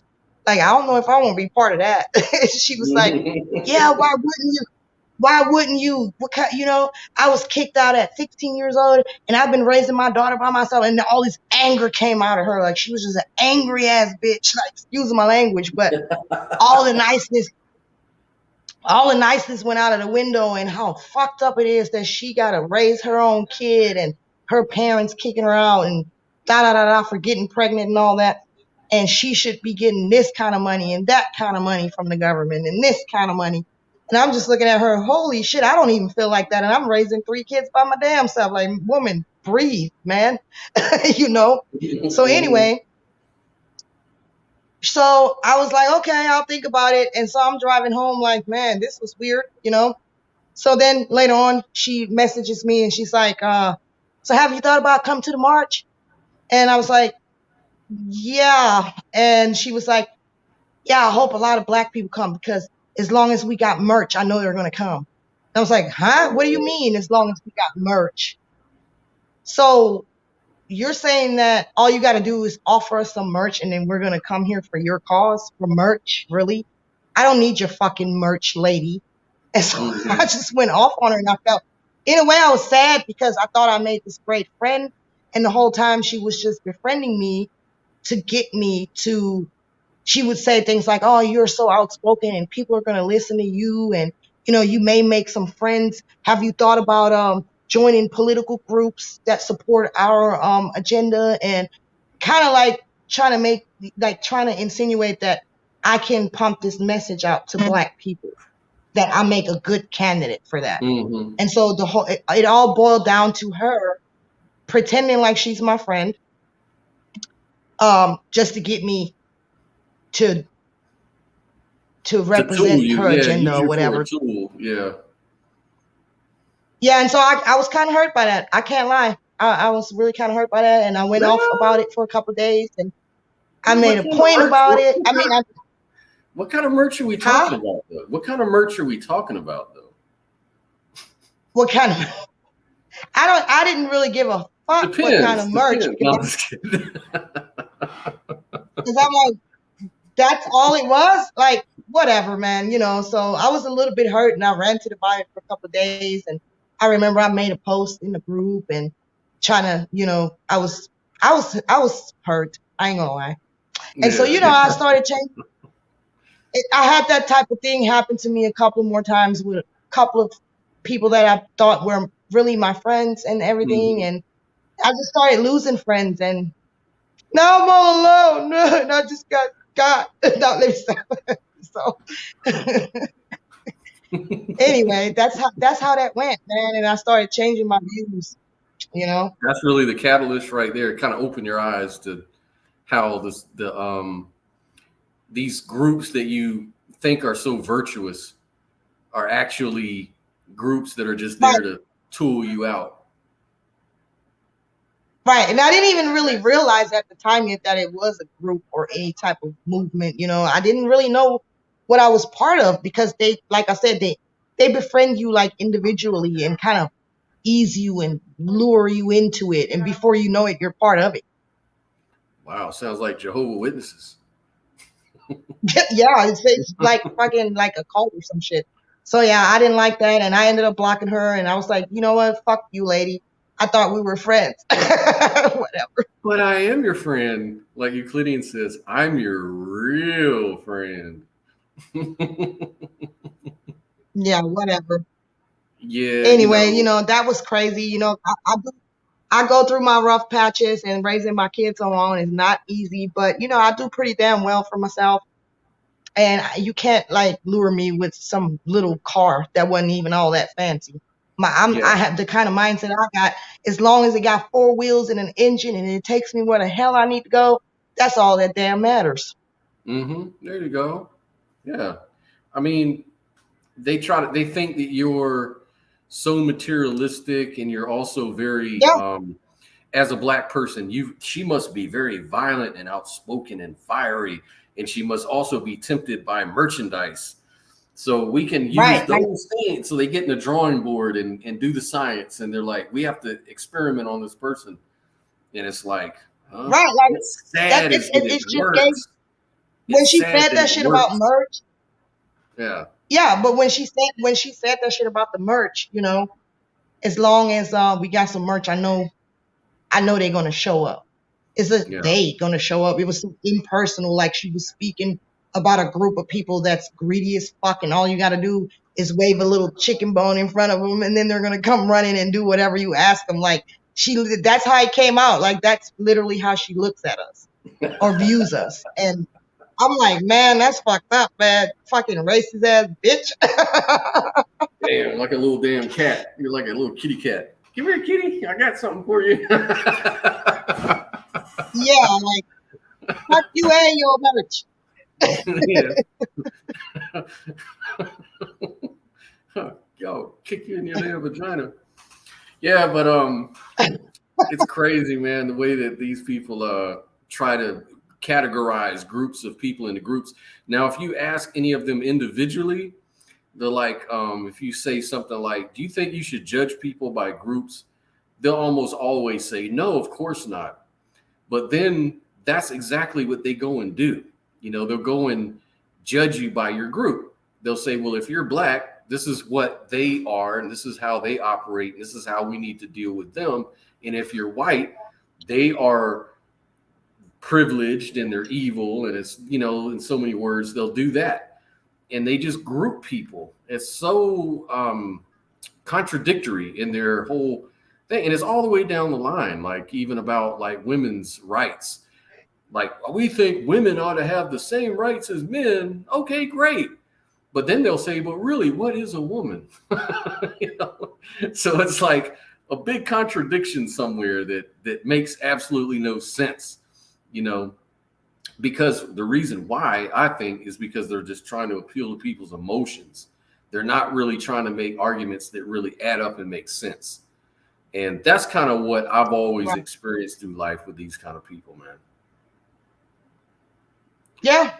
I mean, it's stupid. It really is, because personally, I don't want to be a construction worker, but I have been a construction worker. I don't really want to work in factories and stand on my feet 12, 14 hours a day and work like a man. I don't want to be out in the hot sun in 120 degrees. I mean, I've done it because I had to, but I think that a man can handle that much better than me. I'd rather do something different. Wait, Like, are you trying to say that women and men are a woman can do the same thing a man can do? Are you trying yeah, to I can. disagree with that? I can do it, but it's gonna tear my ass up, and I'm gonna regret that shit, and it's gonna cause me to die way too soon. Like, fuck that. I got sciatica since I've been 35. Right? Yeah, man. There's No, differences. I don't want to. There I don't used to want be to a do that time when anymore. liberalism used to celebrate the differences. Remember that? In the 60s Yeah. and 70s, you know, it used to be all about, you know, people are unique and they're different, and that's what makes the world a beautiful place, you know. And now it's like everybody has to be the same, you know. It's like, fuck, make your fucking mind up. Right? I mean, we don't. I mean, I can honestly say we don't give men enough credit, because I mean, come on, man. The type of things that men can endure physically, I just don't think that women can. I mean, there probably are some that can, but that's like not every woman. That's just like an anomaly because men are built different. You know, they're made different, physically speaking. And the kind of work that men do, all these buildings that are built, the way that our country looks, that's all men, man. Like, come on, we got to give y'all some credit. And I'm actually grateful for that, because I don't want my ass out there doing that shit. It's like, you know, when my son was born and my daughter was born, you know, my wife at the time, she was crying, giving birth. I'm like, man up, man. Stop that crying. You're such a punk. You know, be a man. Now, you know that's a fast way to go to hell, man. I'm such an asshole. Have you ever had an extreme toothache from an infected tooth? Oh, hell yeah. Did it make you cry? Yeah. I mean, I've had it was so bad because I didn't have a job at the time, and I didn't have any insurance or anything, and I paid like $40 to have this guy with a screwdriver twist that sucker out of my mouth, man, with no Novocaine or anything. Right? It was so bad. It was so bad you was willing to do whatever to get it out, right? Mm-hmm. That's pregnancy, man. Now that's the same way how it is for a woman when she has a baby. Now imagine that pain in your fucking groin, and your back, and your ass, and everywhere else. Really that bad? Wow. I thought it was like just taking a really bad shit. Why do you think we scream? And me personally, I was ripped wide open every time, and they had to stitch me together right afterwards. Like, you think our vagina just stretches endlessly? Well, I have been really constipated, so that counts. Yeah, but that's nothing like constipation. Like, I literally was ripped from the front to the back, and there's blood everywhere. Like, just looks like a massacre. Damn. See, I couldn't do all that. Yeah, so keep talking that shit.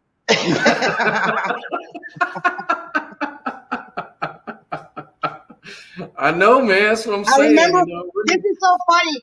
This is so funny, Scott. Like you just had to bring this shit up, but you know I like to share stories, y'all.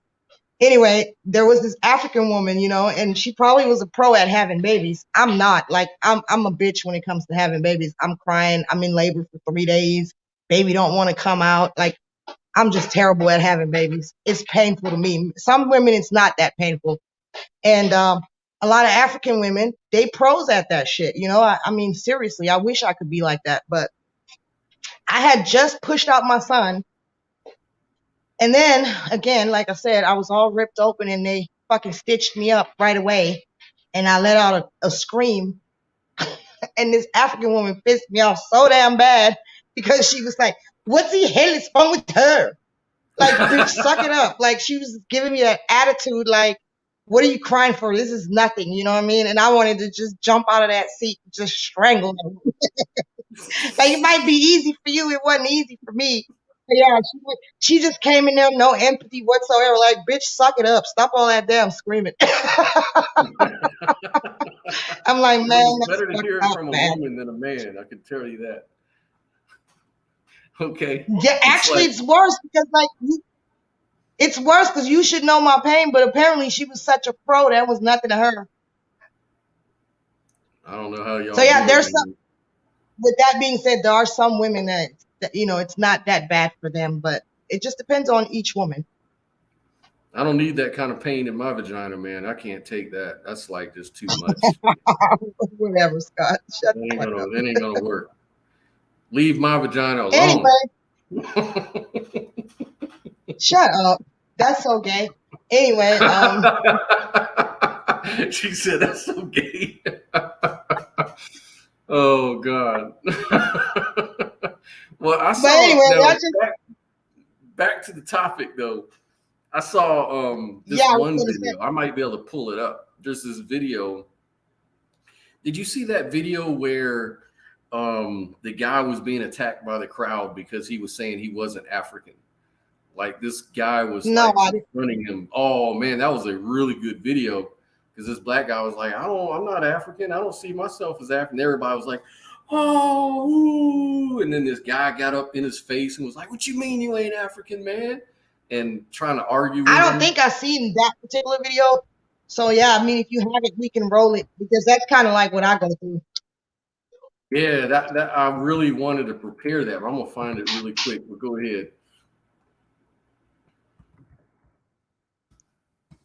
Find it.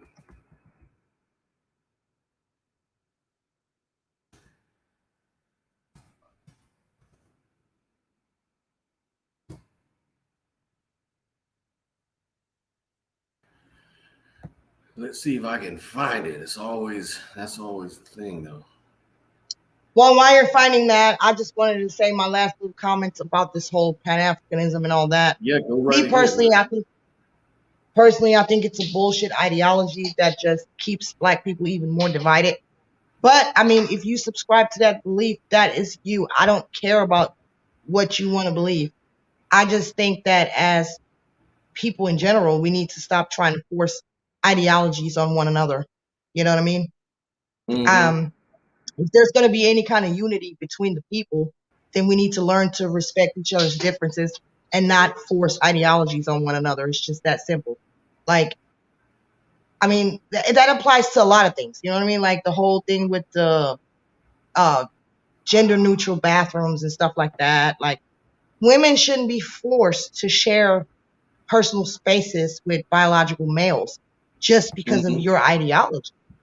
Because there are more things that you have to consider, which such as a woman's safety. You know what I mean? And these things do happen that people pose as transgender just to get into women's spaces. And so you're basically opening a way for women to be exposed even more so to some kind of danger because of this stupid ass ideology. And I'm like, we have to stop doing that kind of stuff because we're like tearing each other up from the inside out. Like we're destroying our own society with this crap, you know?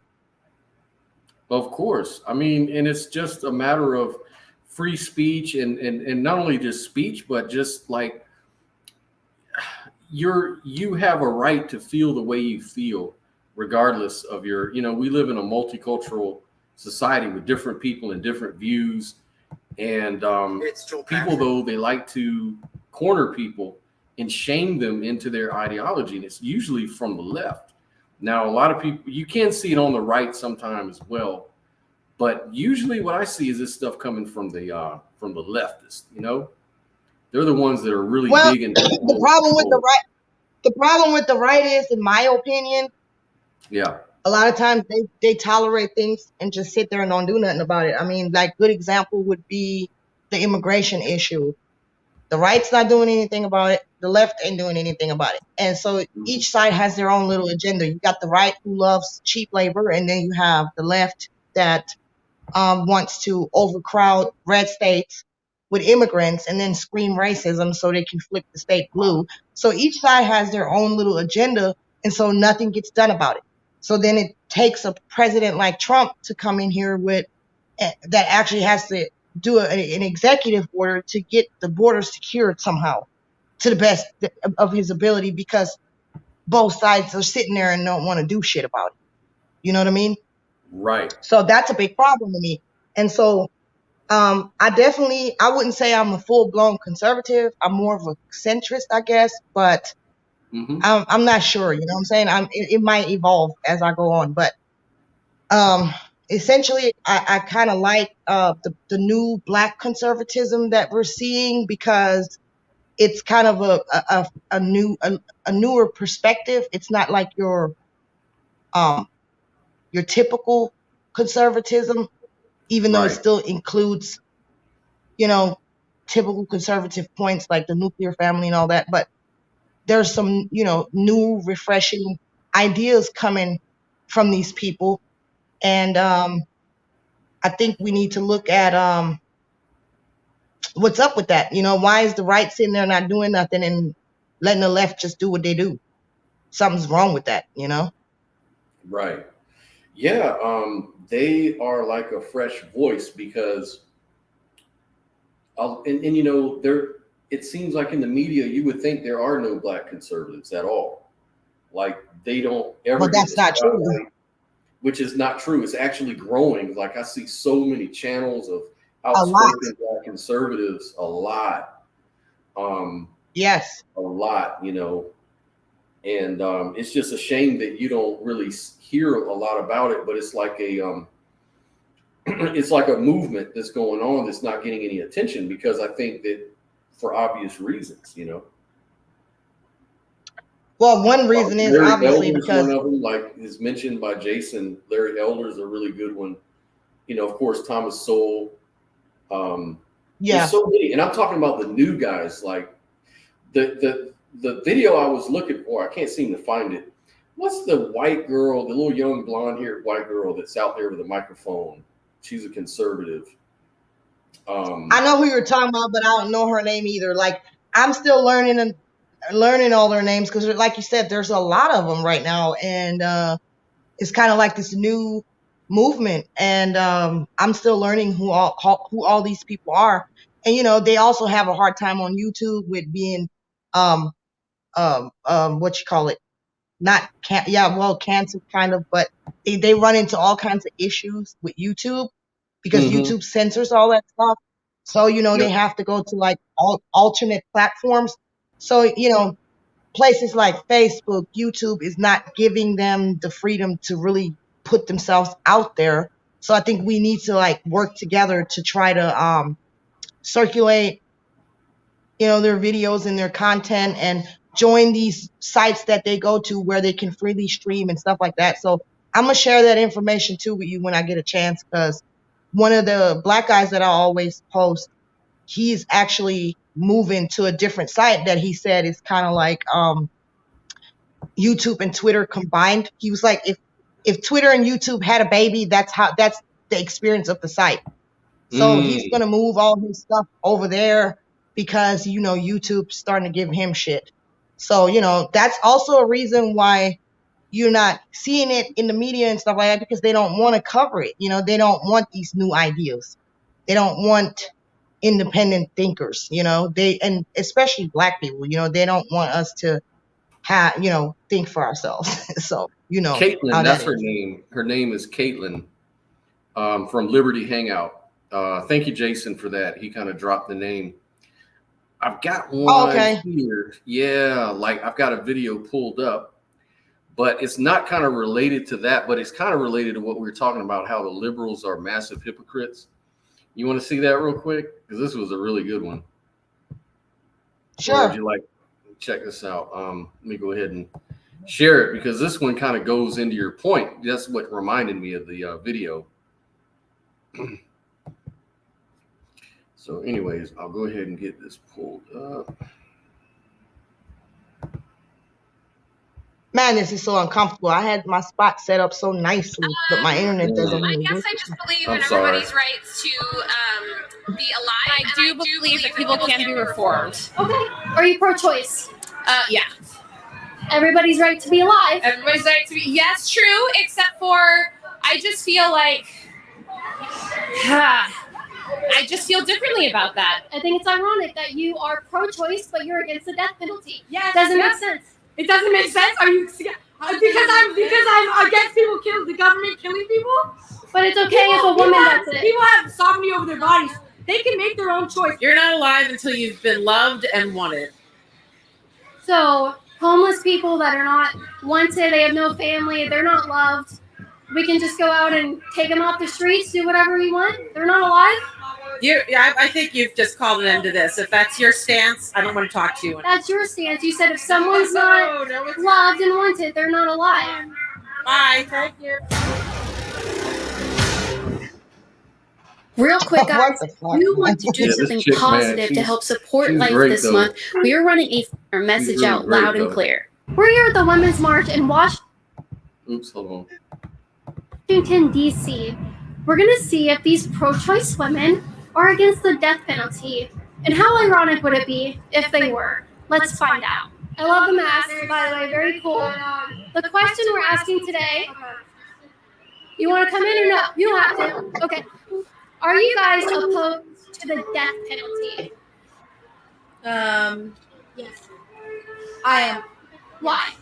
Because first of all, the state should not be. I feel that the state should not be able to kill people when they are already punishing people for killing people. It's very hypocrite. They're hypocrites for doing it. And also, no one should have the power to kill anyone.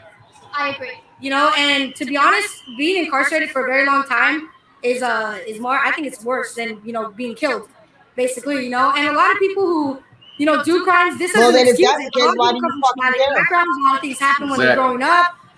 And I feel if there is rehabilitation programs to help, you can Dr. you can help someone find Yeah. healing. But I don't think that the government should kill people. I just wanted to point out on that particular point, if it's worse to be incarcerated, let's say for life, if that's worse than killing somebody, then why do you care? on. right. All right, next.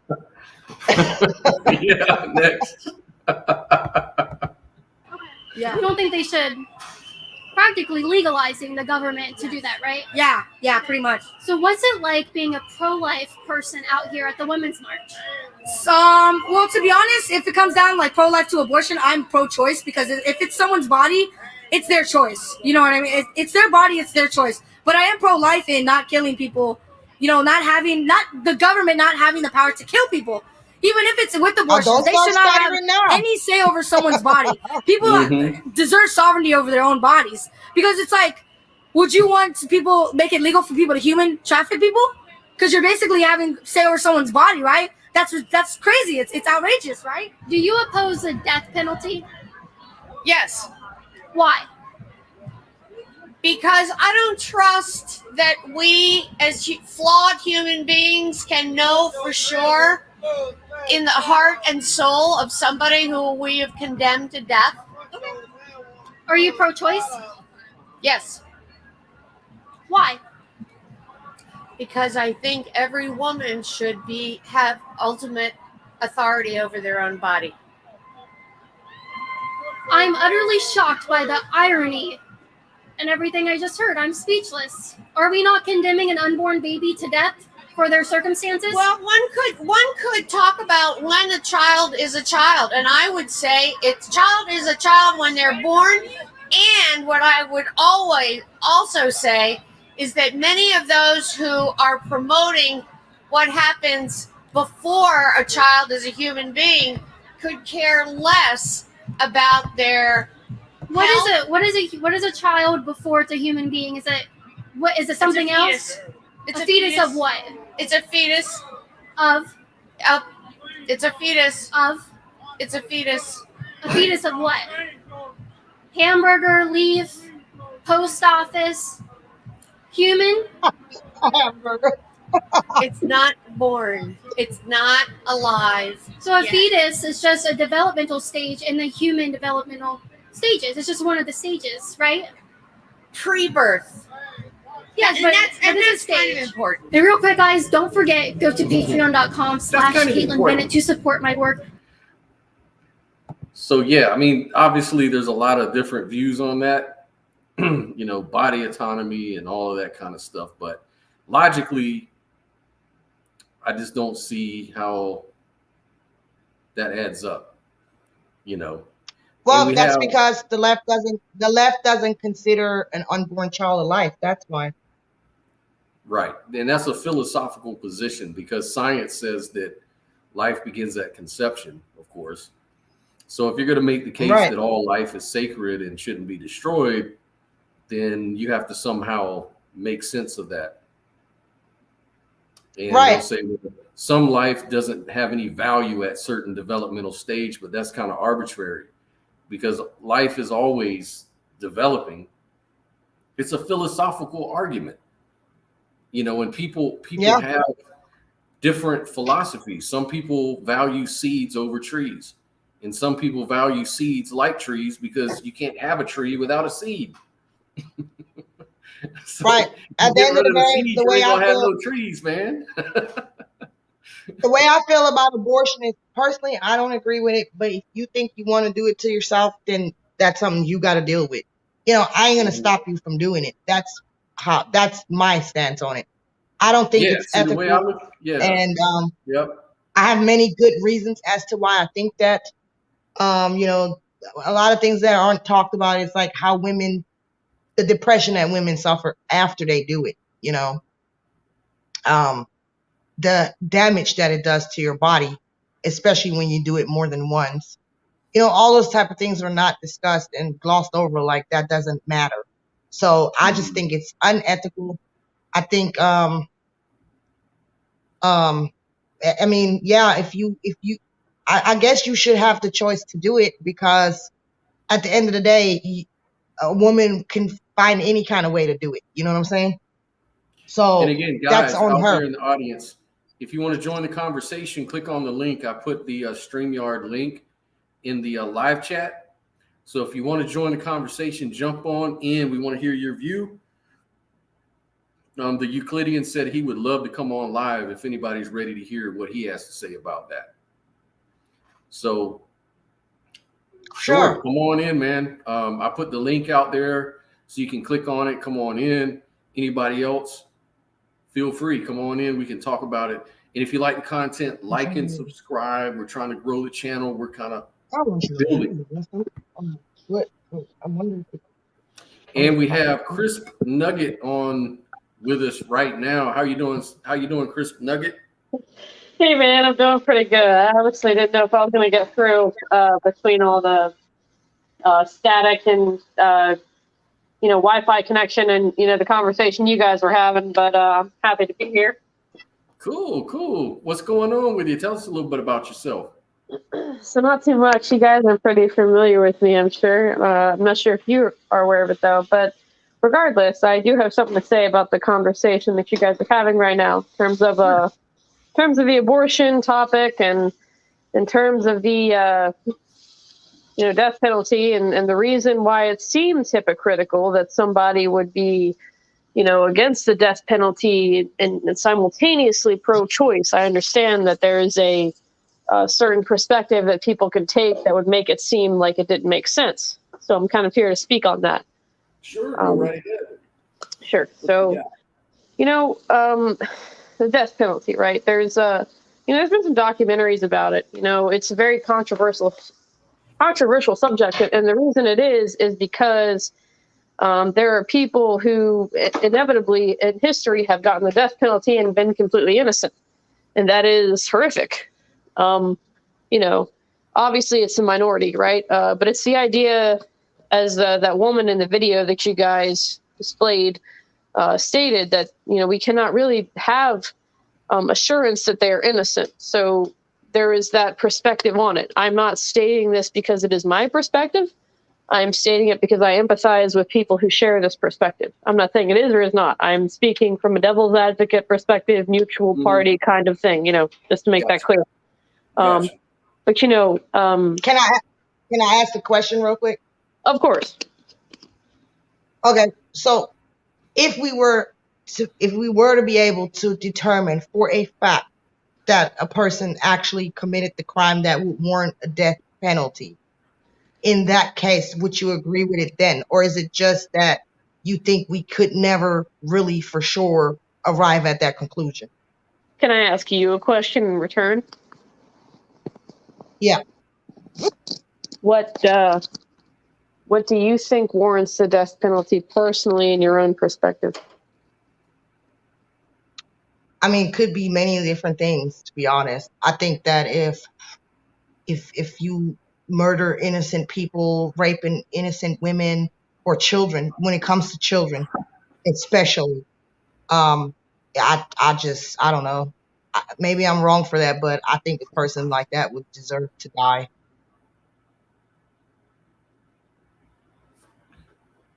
Repeat or summarize whatever you just said, please. Yeah, she dropped off, so I'm gonna remove. Yeah, I think she's having connectivity issues. Yeah. I can still see her little thumbnail. Go ahead and repeat. She asked you to repeat it. Oh, I was saying that, yeah, when you're murdering innocent children or raping innocent children, especially when it comes to children, or just murdering people in general, I think that, yeah, that type of person deserves to die. So if it can be proven beyond a reasonable doubt that a person committed that type of crime, then I think it's fair. Okay. I can absolutely respect that. I actually pretty much agree with that. For me, though, that is in my understanding of why people get the death penalty, people get it for murder. They have crimes of passion, they have this and that, and then a very small amount of that is situations where they're purely, evil. A lot of the times it is just, and that's definitely outside of the scope of inclusion of people who are absolutely innocent and have nothing to do with, the crime, right? This is just assuming everyone who's been convicted is guilty. And then it's to say that of those percentage of people, those few that have committed that category of crime do deserve it, in my opinion. But that is not, in my opinion, in my understanding of the statistics, that is not the majority of the people who get the death penalty. That is actually a minority. I'm not saying yes or no in my own belief system, right? I personally am not going to speak on whether or not I believe in the death penalty in this specific instance. I'm going to say that in sort of a devil's advocate way, outside of your scope of deserving, right? Your perspective of the people who deserve to die because of whatever crime they have committed, outside of that, right? People who are not in that category, do you accept that they are still going to be, sentenced to die? Do you accept that that's the price you're going to pay for having the option of a death penalty in society? Do I accept it if I committed such a crime? Well, yeah, in theory, because I wasn't even going there, but in theory, obviously nobody wants to die, and I'm sure that a murderer that kills people, innocent people, doesn't want to die. But at the end of the day, we do have to be held accountable for our actions, and that happens in nature. For every action, there's a reaction. That's just the reality, the harsh reality of reality, So it is truly, yes. I would say that I would say we have to be very careful with the death penalty. It shouldn't be easy to acquire the death penalty for anybody. I think And that that we, is why I have to asked. make That's why I asked, because I think that murderers get the death penalty, right? And I think sometimes, and what I've seen in my limited, very, very limited, full disclosure experience, I've seen that a lot of insane people get the death penalty, and it's very obvious that they're insane, right? There's no, to me personally, like I said, obviously maybe the court and the psychologist or whatever involved, maybe not, but to me personally, I see that a lot of insane people get the death penalty, and they're insane. They're Okay, so obviously are you just saying that you're saying because they're insane, they should get a pass? no. A pass is a really disgusting way to think of it. It's just that it's like saying that if someone has, you can't compare apples to oranges, or in this case tires to oranges, right? Like there are different people are on different levels, and I guess I'm not saying that anybody gets a pass. I'm just saying that You're saying But I mean, compassion. look, like obviously anybody who is at that point where they can commit that kind of crime, then I mean, I would argue that yeah, they have to be insane, like somebody like Ted Bundy. right. That's exactly how I feel. There's no way they But can, just because there's because no way a sane person would do that, right? That's the default that you have to have.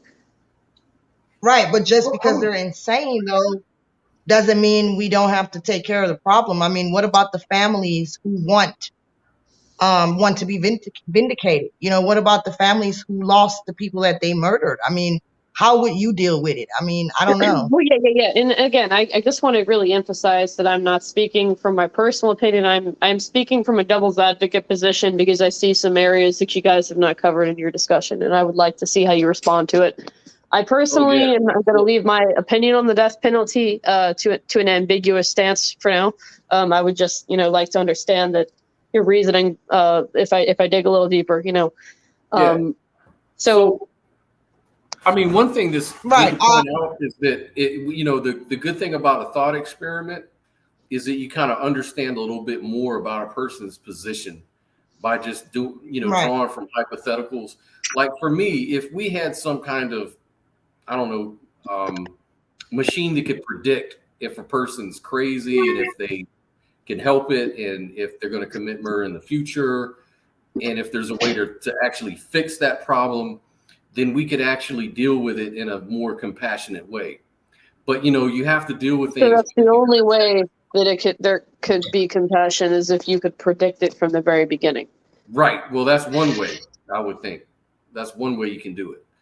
But if you can't, let's say you don't know, the intention of the person, you don't know what's on their mind, you don't know if they're going to do it in the future, you don't know what's going on. Of course, no one is saying that the answer is to let people go. I understand. So they can be left to their own devices and repeat their behavior. That's insane, of course. But what I'm saying is, if we lived in a perfect world, then I would probably be against the death penalty, because then it could be avoided altogether from the very inception.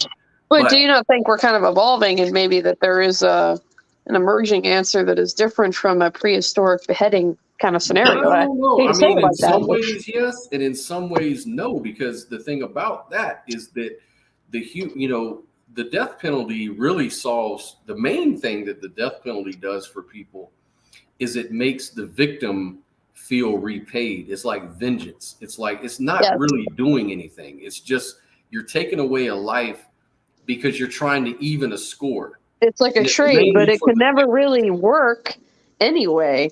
Because in the end, people who do those kind of things, they don't just do it to one person. They do it to a score of people. Yeah, exactly. It doesn't cut down crime. People still murder. People that murder know that they're taking a chance. But on the other hand, well, there is some practical things. You get them off the street. You get them out of the way. You're not paying. Well, prison does the same thing. So let's not say that death is the only thing that can provide those things. So let's exclusively say what death does. But you would agree that all of that does happen, though. If you kill somebody, you don't have to pay for their board and life. it You have does to pay for it. satisfy the victim's sense of justice. I mean, you would admit to that, though, right? And again, I guess I'm coming from a Can I say perspective something? of Can I say something else? yeah, Can I say yeah. something else? Mm-hmm. So I'm looking at it from this standpoint. Sorry, I'm going outside. So let's say, okay, Uh-oh. Oh, I think your connection got frozen there. But yeah, I mean, I'm just saying that the death penalty doesn't really solve anything. I understand that, but it does do two things. It satisfies a sense of vengeance, and it also gets people off the street. At least it satisfies those two things. so we can definitely cross out the getting people off the street. And I'm going to let Sophia talk because she cut out, and hopefully we'll be able to hear her now. yeah, I'm sorry. I'm sorry about that. I was just gonna say, okay, let's imagine a place that has to have a court system like the Wild Wild West or some shit, you know? And yeah, if you know, if we're in that type of setting, right? Imagine there's some dude like Ted Bundy going around and he's murdering all these women and children, and they catch the guy. You know, I mean, in reality, he's going to be murdered. They're not going to let him live. You know, Right. so I think it's probably better. Can you guys hear me? Yep. I can hear you. And now I So can. it's probably better to. I don't know if you guys can hear me. Scott, can you hear me? Yes. I can hear you now. There's just a delay.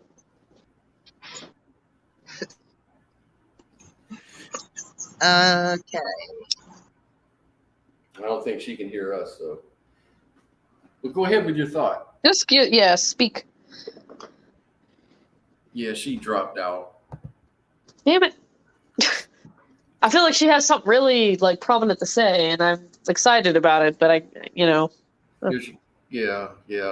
She'll come back on. We'll get to it. But yeah, I hear what you're saying. Like killing them will get them off the street, but it'll get them off the street in a way where the taxpayers don't have to pay money to keep them alive. Now that sounds.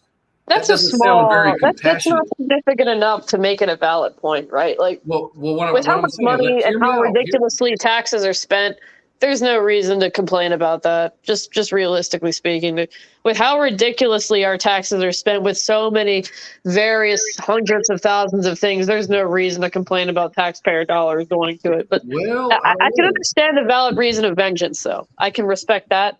I can respect honoring the anger of the victims and the victims' families. And I can see Sophia again, so I'm gonna try to let her. I was curious because I think I understood where she was going, but Can you hear us though this time? Yeah, Can you hear us? I can. Y'all sound kind of robotic. Can y'all hear me? I can hear you fine. Okay. Scott, can you hear me? Yep, I can hear you.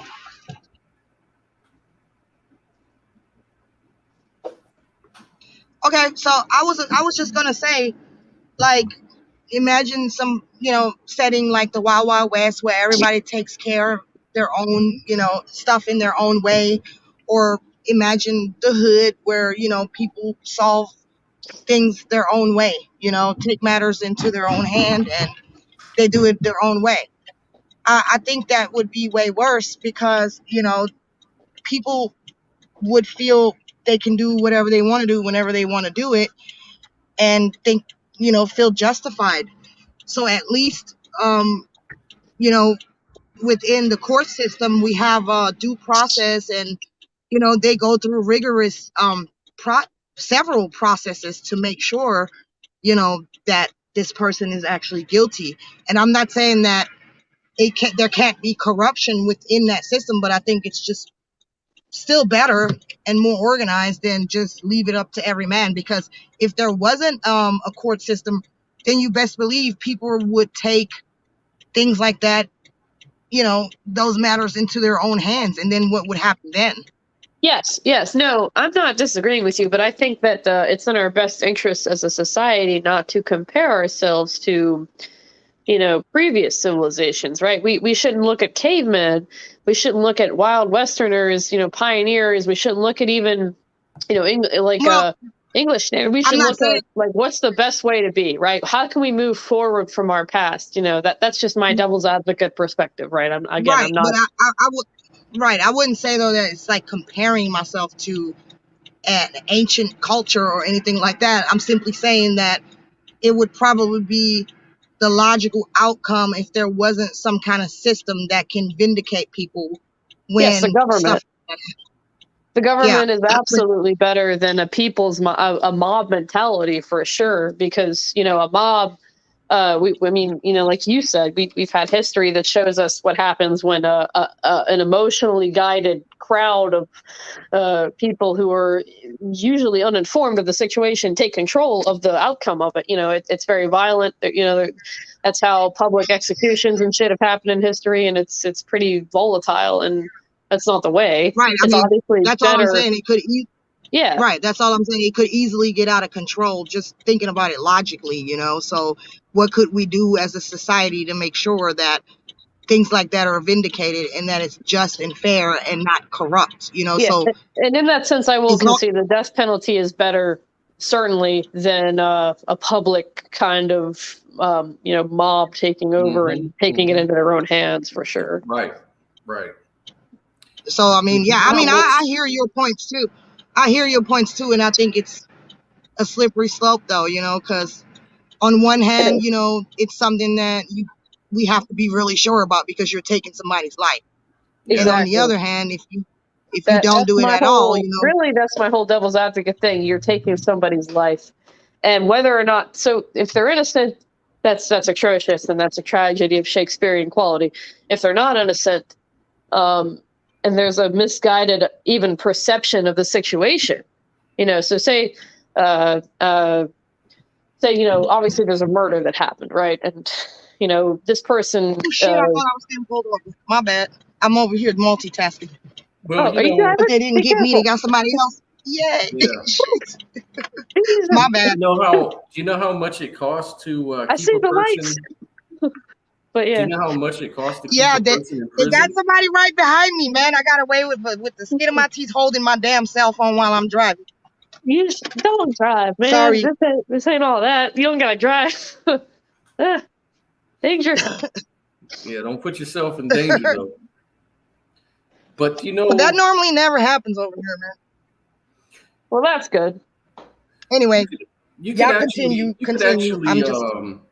I was thinking you could actually make money by having the death penalty instead of it costing money. Say what? You could televise it. Like if you were gonna execute somebody, do you understand how much money people could make by sponsoring public executions? Okay, you're really going out left field right now, but I'm here for it. What you got? That's just a joke. That's just a joke from George Carlin. I don't know if you know. I thought you were proposing a business idea. Rest in peace, George Carlin. Yeah, he used to say that he was kind of like talking about it, and he was saying that the death penalty doesn't really do anything except give people a sense of vengeance, But if we could make money with it, then it would actually make sense. We could actually have public executions, like public burnings. It's not to say that there isn't money coming out of it, right? I mean, politicians who support the death penalty, they certainly get a lot of campaign funding. It's abstract shit. It's terrible to try to make money off the prison system anyways, because we already have that. We have free labor. There's so much free labor in the prison system. It's ridiculous. It only promotes people being unjustly imprisoned. Yes, it does. Because, the more prisoners, the more free labor, the more funding goes to. It's just like hospitals. The more sick people there are, the more dying people there are, the more tens of thousands of dollars the government shuffles over to them mindlessly because it makes the government officials look like a good person. when they give money to a hospital full of dying people, and the hospitals look good when they get a bunch of money because they're full of dying people. So the ideal is they make everybody die who comes in there. I mean, we don't want to talk about that, right? That's tinfoil hat shit. But I'm just saying, if you really think about it economically speaking, that's the reality. Yeah, I mean, it's going to be more incarcerated people because there's a whole business that's making money out of it. So yeah, it's not good. It's definitely not good, and it's a touchy subject about the death penalty. But what I'd like to hear from you though is on the abortion thing. Are you? Well, I don't know if you want to divulge this information, but are you pro-life, pro-choice? Where do you stand? Pro-choice. And again, as I've stated, you guys know me, but I guess I'm not as I feel like Sophia knows who I am, but maybe not. I know who you are too, but I don't want to give it away. Of course. Okay. For the audience. Okay, sure, absolutely. So I'm pro-choice. I'm pro-choice as can be, and I'm free to answer any questions or even thought-provoking questions you have about that. Gotcha. So, and when it comes to, do you consider a fetus a human life though? A fetus. Okay, so we're talking after the embryonic stage. From the moment of conception, would you say? That's not a fetus. So you're saying, do I consider an embryo human life? Let's even go there. Yeah, let's go all the way back. Yeah, because we can say, because I just want to get a gauge for where you're at. Of course. I would like you personally, in the interest of me answering that question to the best of my honest ability, tell me what a human life is. Yeah, so a human life starts at conception, from what I understand. Well, tell me what it is, though, not when it starts, what it is. What a human life is? What makes a human life? What distinguishes a human life from, another life? Oh, it's a life that it's like there's a measure. It's like a how can I put it? I'm trying to make the best way to describe it.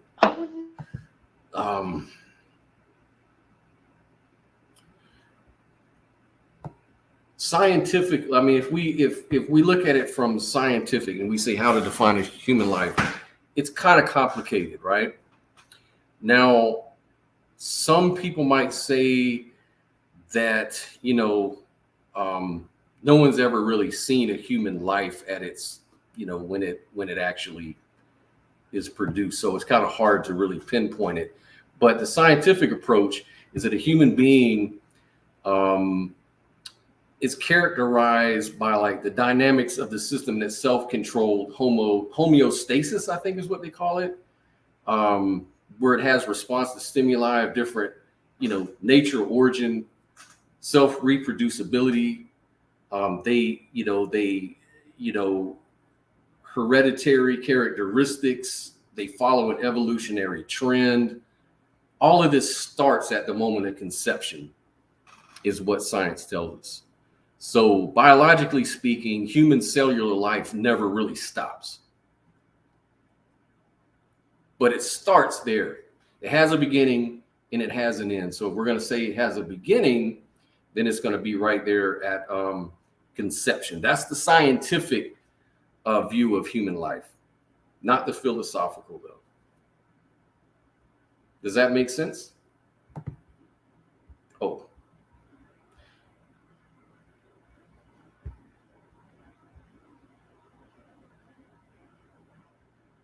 So it looks like our interlocutor dropped off and I just noticed that. But yeah, hopefully she'll join us again. But again, if anybody wants to join the show, you're free to jump in. I think Euclidean wanted to jump in too.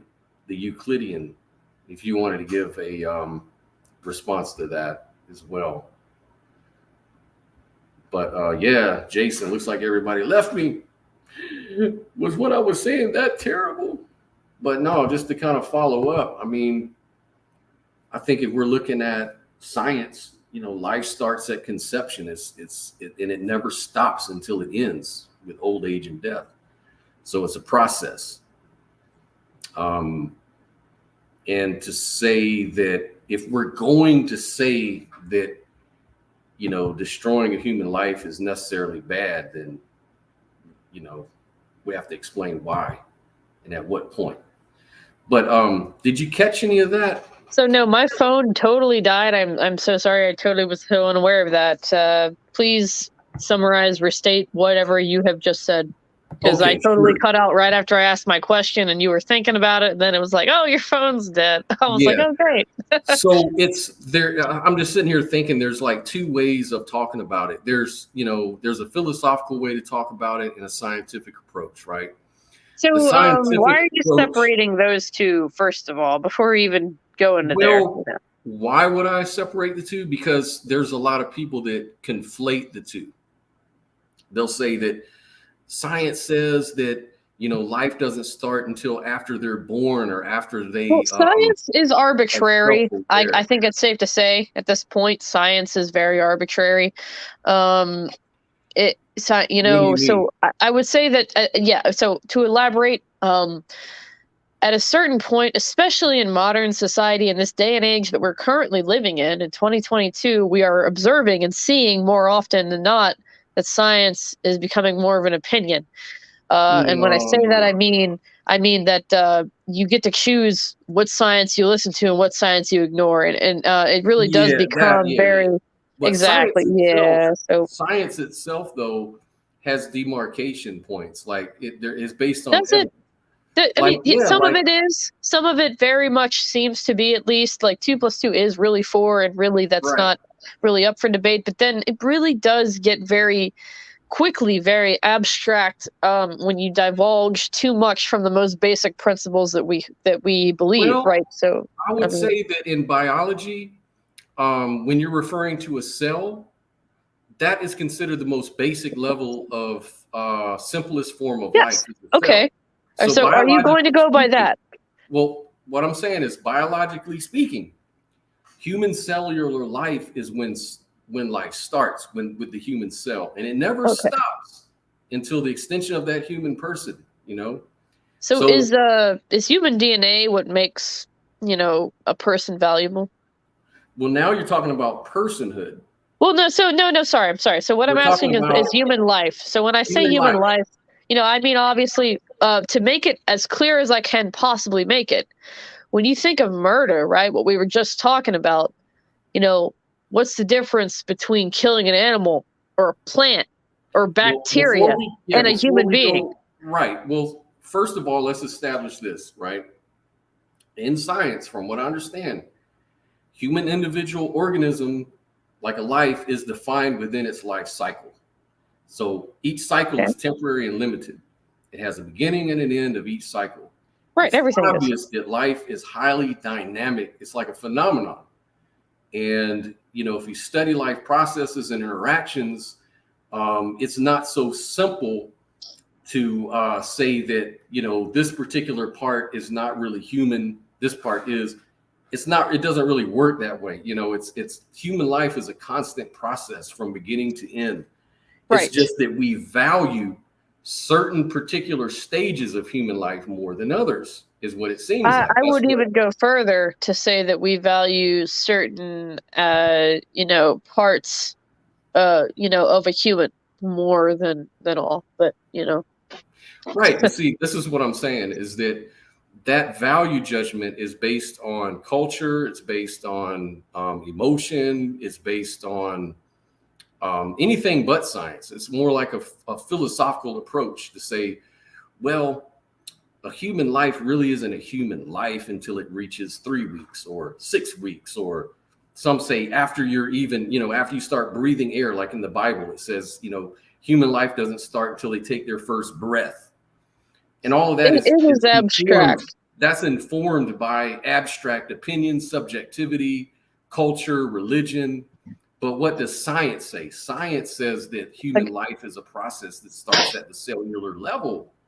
I would agree that yes, and I wouldn't say that. See, I feel like it's sad, but I feel like there is a line you have to draw between science, with quotation marks, and truth, because science is theory at this point, and truth is objective. So science no says one nothing can. about the morality of it, by the way. Yes, Science of course. doesn't So science human doesn't life. say Yes. that abortion is wrong or right. It doesn't say anything one way or the other. It just says that This is what life is. This is how we count life in biology for these reasons, right? Yes. Now, So if you're going to say that destroying life under any certain circumstance, well, that's a subjective philosophical outlook, a worldview. So there's two. That's why I say there's a distinguishment there. You can make a distinguishing point here, right? So saying, but so this is where the contradiction comes in. Like, this is when we can do an internal critique of any particular philosophy, is we'll say, if someone will say, well, human life is always sacred and should never be destroyed.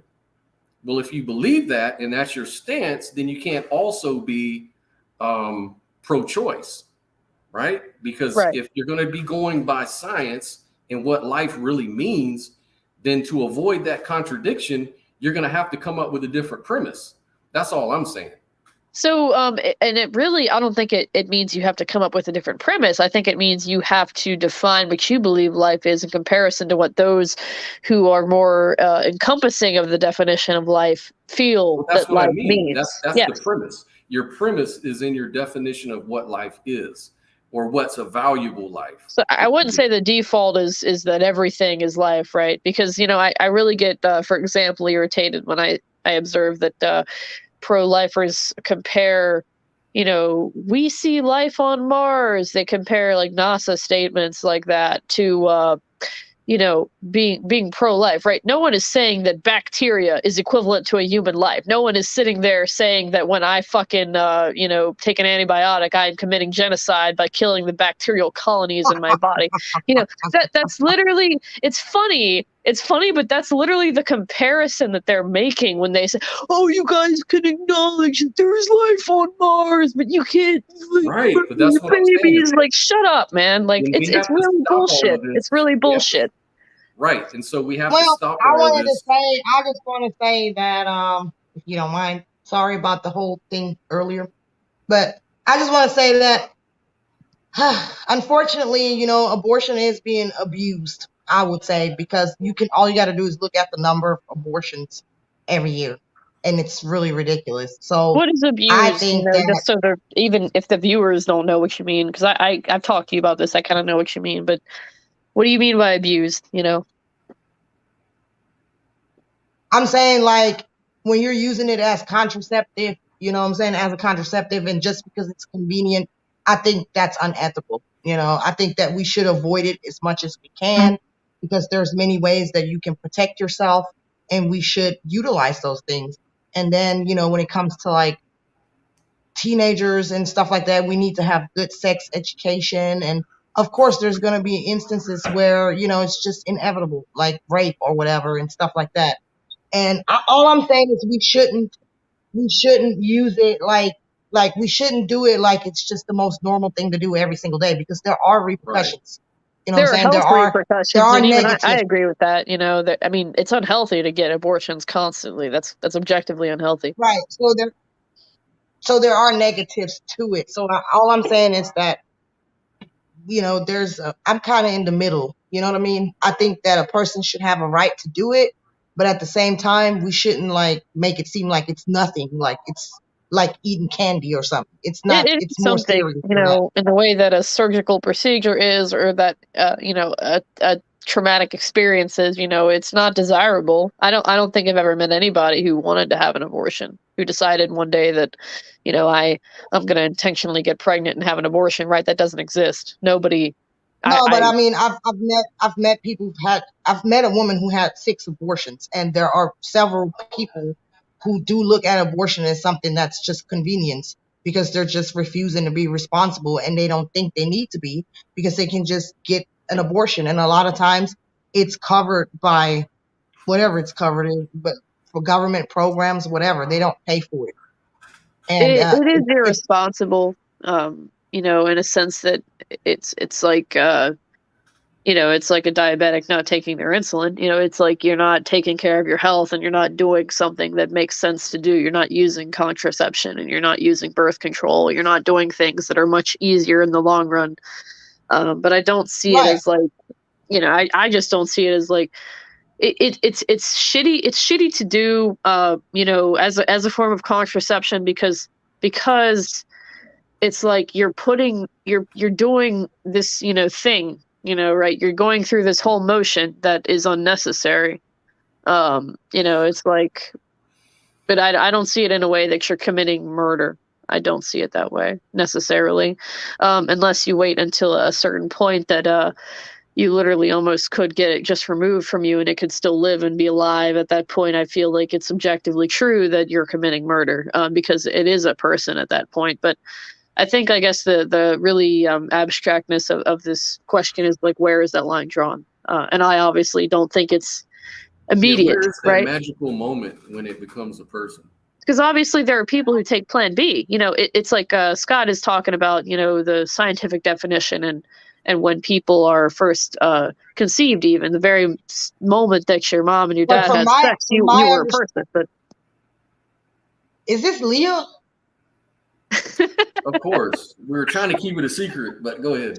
Because I'm like, oh shit, dude. Like, man, really? Oh shit. All right. What the fuck, Leah? My bad. I can tell from your voice. Yes, I am the crisp nugget, man. I didn't know you was the crisp nugget, but yeah, like I was saying, like this whole time I'm like, man, why the hell does this person sound exactly like Leo, man? What the fuck? Yeah, no, I'm Leah's soulmate in the crisp nugget form. Oh shit. Okay, well, anyway, what I was gonna say to you, it just threw me off. Anyway, what I was gonna say is, I think Plan B just kills the sperm, from what I understand, because it's within 72 hours. So there's no fertilization taking place or anything. So the so-called life spark that science describes has not taken place yet. So it would be the same thing. I've read differently. Well, maybe you could I'm be wrong. right. I've read that. Maybe I'm wrong, but I thought that's what I thought, because I've done Plan B, I think once, at least once, and I thought that's what it was, because like I did it within the next couple hours, so that would be pretty much equivalent to the man spilling his seed on the ground, because it didn't do nothing yet. There was no fertilization or anything like that. So, but either way, it's a lot of men serial killers. Huh? What makes men serial killers? In theory, it's all about some theoretical impossible to measure kind of timeline, right? But the idea is that I've read personally that Plan B can actually detach a fertilized egg from the womb. I don't know. It's just like what I've read, but obviously that's like I said earlier. Well, I don't know. Like, honestly, I don't really know how fast. I don't know how fast that happens, to be honest. I know there's what's called implantation takes place first or whatever. So I don't even know, and I'm a damn woman, so I don't know. But we really don't know. I mean, we only know what people tell us, right? I mean, I probably should know, but I can't have babies anymore anyway, so fuck it. No. Anyway, right? I'm sticking with my stance. I think that it can definitely become very unethical, and I think that it's not the first thing we should try to do. We shouldn't advocate for it as if it's like just an everyday thing, like eating Skittles. We should worry about practicing self-constraint or safe sex or whatever, whatever we need to do. Because at the end of the day, there's always a root to an issue that I try to get to. Like, why are abortions so high? Like, what's the problem? You know what I'm saying? What can I think we do there's a lot of societal problems that really kind of contribute to that. It's not that people, like I said, it's not like anybody in the world wakes up and decides, I'm going to get some abortions today. I'm really feeling the abortion vibe. No, nobody actually really thinks or says that. It's more of a matter of like there's different factors, right? You got one of the factors, let's be honest, is polygamy, right? It's a non-monogamous sexual encounters with various people. That's a thing that contributes to abortion, is it not? Obviously someone's going to be more willing to actually have a child and carry a child to full term when they're with a partner long term, in comparison to someone they've just met, right? That's just kind of a natural response. So yeah, part of it probably is related to polygamy and but that's, like I said, there's You mean promiscuousness? Because polygamy is different. Okay, yeah, actually, you're actually right. I'm sorry. I was thinking about polygamy because that's That's just something that's I've been talking about with people a lot lately. But actually, promiscuity is Get true. it Although together, polygamy Christy probably could be Nugget. true. Promiscuity is the primary term to use. Yeah. Well, can I Yeah, tell you a get little it together, story? Christy Nugget. Can I tell you my abortion story? Oh Shut God, up. Dot has an abortion story. No, I have an abortion story. I had a You got Oh, pregnant? no, I bet he did. not me, but my girlfriend one time had an abortion. And His I had to girlfriend pick her one up, time. and I had to pick her up from the abortion clinic, you know. And so I was riding in my truck, you know, I had the music turned up, picking her up. She was like, In retrospect, he was like, I shouldn't have made that walk no, home. she was like, will you turn that damn gangster rap crap off? I don't want to hear all that killing mess. And I was like, man, you the only killer up in here. You just came from the hitman's office. What you talking about? Man. She didn't like So that. It was like she got insensitive. upset. Like, what the hell is wrong That's with people? pretty insensitive. I mean, you know, it's like an experience you just had. Well, Scott's like, fuck them bitches, kill everybody, gangster music. You know, I didn't I want do to think be. that it's, I do think that's just a little bit of a hypocrisy going on there to say that you're anti death penalty, and at the same time though you don't see abortion as murder. I mean, yeah, I mean, I don't know. It's just, I guess that just depends on each person's personal Should values. abortion be you know? rare? Should it be rare? I think it should be rare. I think it should be rare simply for the simple fact that it's easily preventable, especially nowadays. Yeah, It should be at least easy. rare. You know, the death penalty thing, you know, that's like I said, that's a matter of what you consider life to be. Obviously, a fully lived person, be it a criminal or not, is a fully lived person, as where an embryo, you know, or fetus or whatever stage that you consider a person to be a person, you know, that's different, right? So it's what you consider life to be. As for, you know, the other side of that argument, you know, Right, but then there's a lot of women though, which I actually did do some research on that, and there were studies done on it. I can't recite the study, so don't go there. But but we can look it up later, or you can look it up and verify what I said. But there are definitely studies that a lot of women are told this, that it's really not a big deal, and so then they do it because they see it as their only way out. But then in hindsight, they feel different about it, but it's already too late. And so there are a lot of women who suffer from like forms of depression and stuff like that. There's a medical term for it. And they, they kind of carry that with them for a long time, and sometimes for the rest of their lives. So, I mean, we do need to also take into consideration. It's a traumatic experience. I mean, because it's like you are in a situation where your body's doing something, and it's not necessarily what you anticipated or wanted it to do. You could argue, sex leads to things or not, but it's obviously like people who get abortions didn't want to be pregnant. We can at least say that. Hey guys, could we see a video real quick? I pulled up a video really quick of an expert on abortion and the moral implications. Do you want to see it real quick? I'm fine with watching it. I think it's funny that the screen totally turned fucking pro-choice and pro-life. Yeah. Exactly. Thanks, Leah. You did a great job with that. Y'all one. triggered me. You triggered the always liberal count on part you of to me, really so. kill a party. No, I'm just kidding. That's what I do, man. Killing a party. Get it? All right, here we go. Thank you. Thank you very much. Thank you. I've seen it. So I think abortion is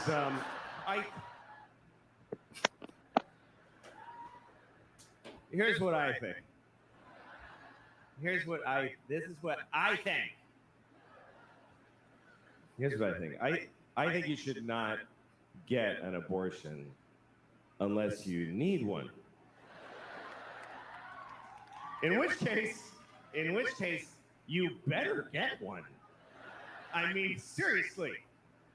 If you need an abortion, you better get one. Don't fuck around. And hurry.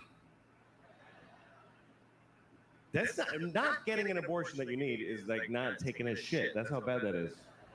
It's like not taking a shit. That's what I think. I think abortion is exactly like taking a shit. I think it is 100% the exact same thing as taking a shit. Or it isn't. It isn't. It's either taking a shit or it's killing a baby. It's only one of those two things.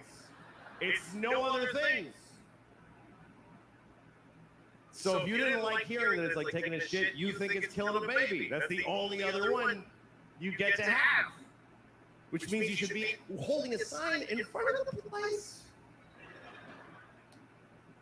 People hate abortion protesters. They're so shrill and awful. They think babies are being murdered. What are they supposed to be like? I don't know, it's not cool. I don't want to be a dick about it, though. I don't want to ruin their day as they murder several babies all the time. I don't think it's killing a baby. I don't. I mean, it's a little bit. It's a little bit killing a baby. It's a little bit. It's 100% killing a baby. It's totally killing a whole baby. But I think that women should be allowed to kill babies. That's what I think. They should be allowed to kill babies. Yeah. Kill babies! Do some shots and kill some babies. I killed like 4 babies last night. It's fucking retarded.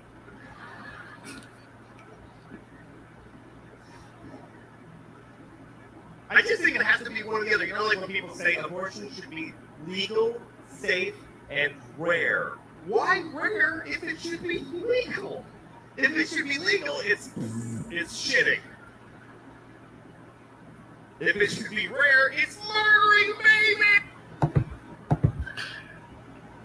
Anyways, that was an expert on abortion. What do you think? That was an expert, or was that some guy who said has an opinion? No, he's a comedian. It's just to bring a little laughter to the conversation. Anyways. It was so funny. But you know, I just feel like people have opinions, you know, and it's very okay to have those. But at the end of the day, all he did was say his opinion, and that has no basis whatsoever. Oh, hell no. Everyone's got a belly button. Exactly. Anyways, Sophia dropped out, and it's getting kind of late.